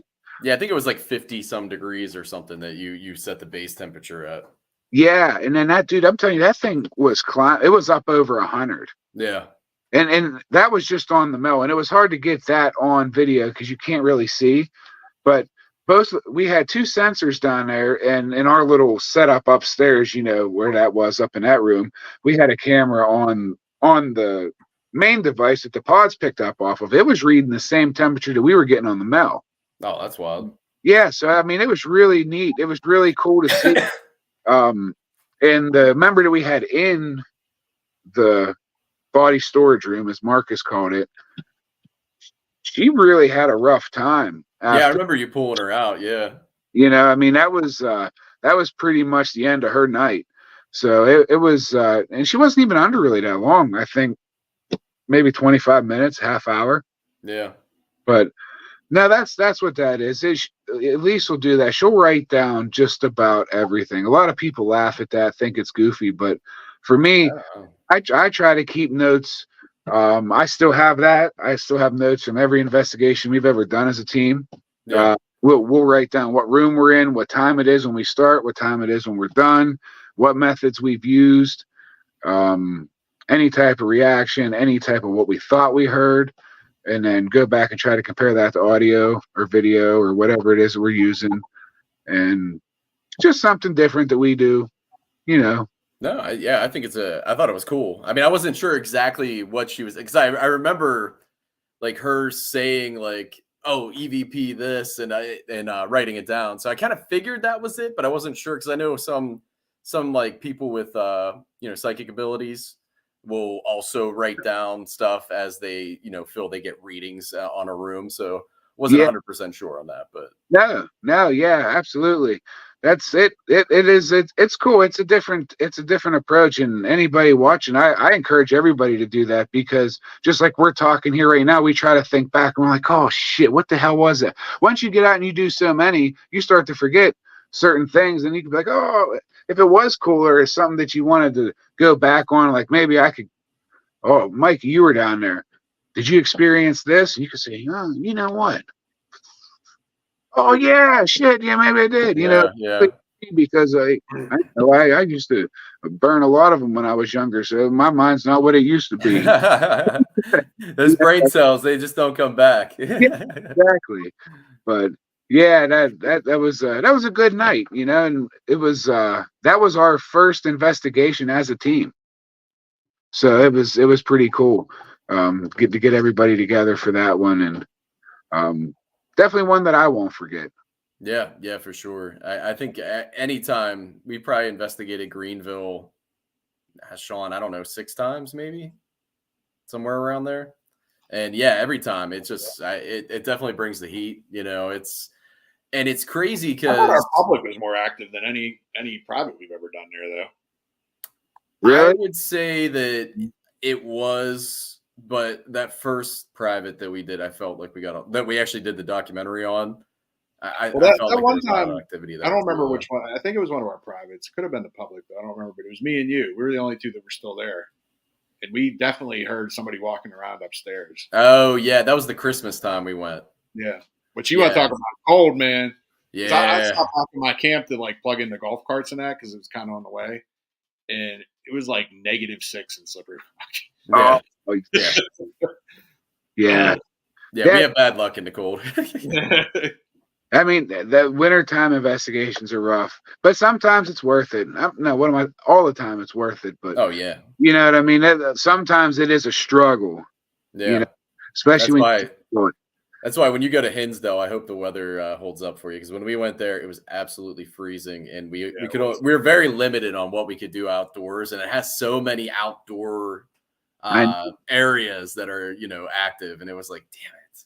Hinsdale's so popular, though. I mean, when I went on there, of course, a lot of people for the Black Friday stuff, you can get better deals and stuff when it comes to getting these places.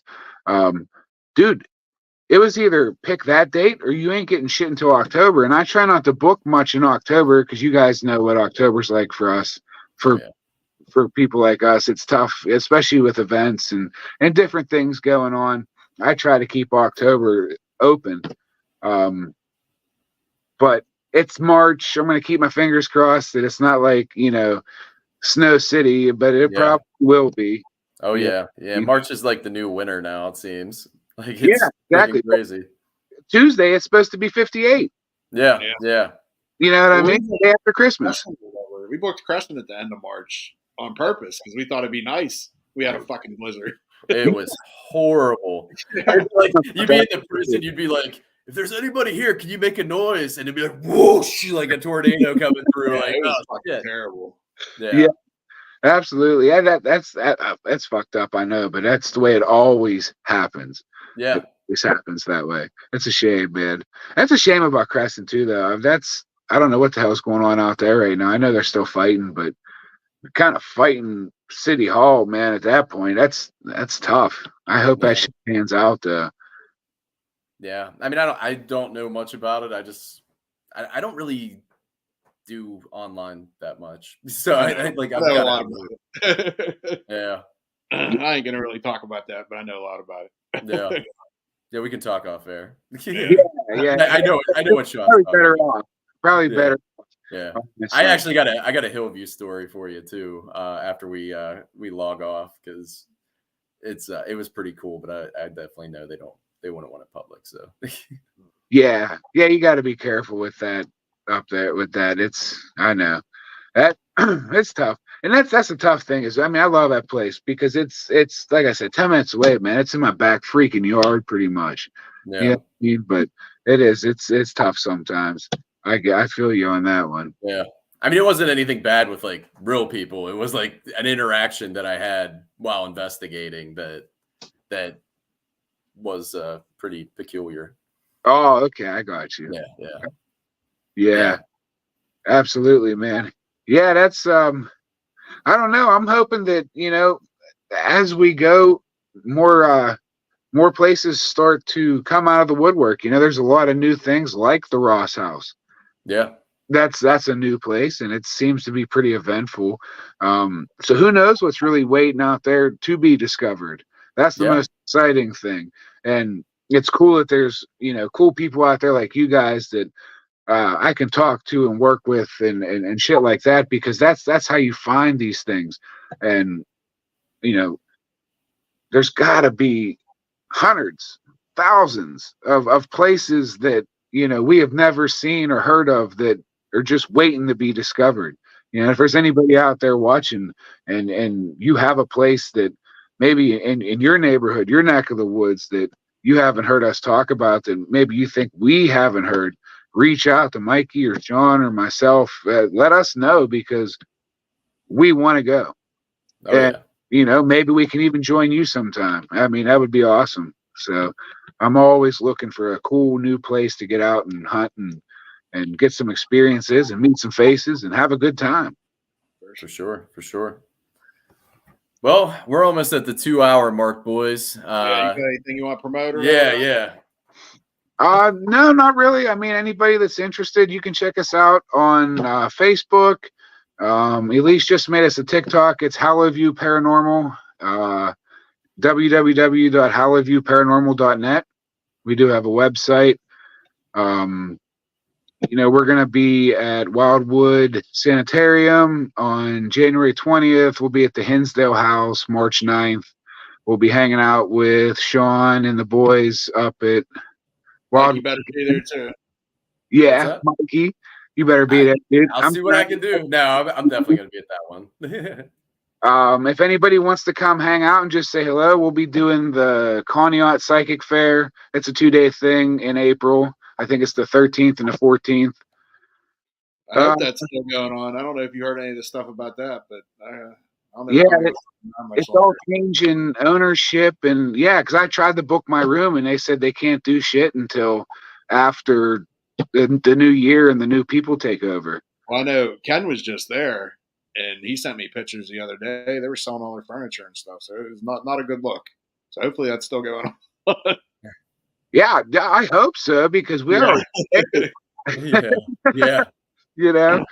But other than that, we plan on. I talked to Tommy. We plan on getting down to the Octagon House, and we got some more things that I'm trying to work out dates for. So we're gonna get out.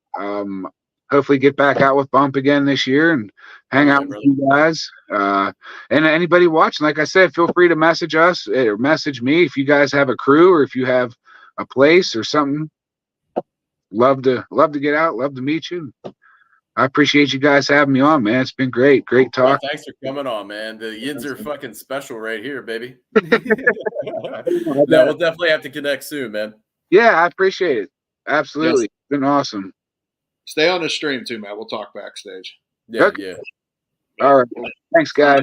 Thanks for coming on. Mate. Thanks for watching. And don't forget, you can find us here, and here, and here.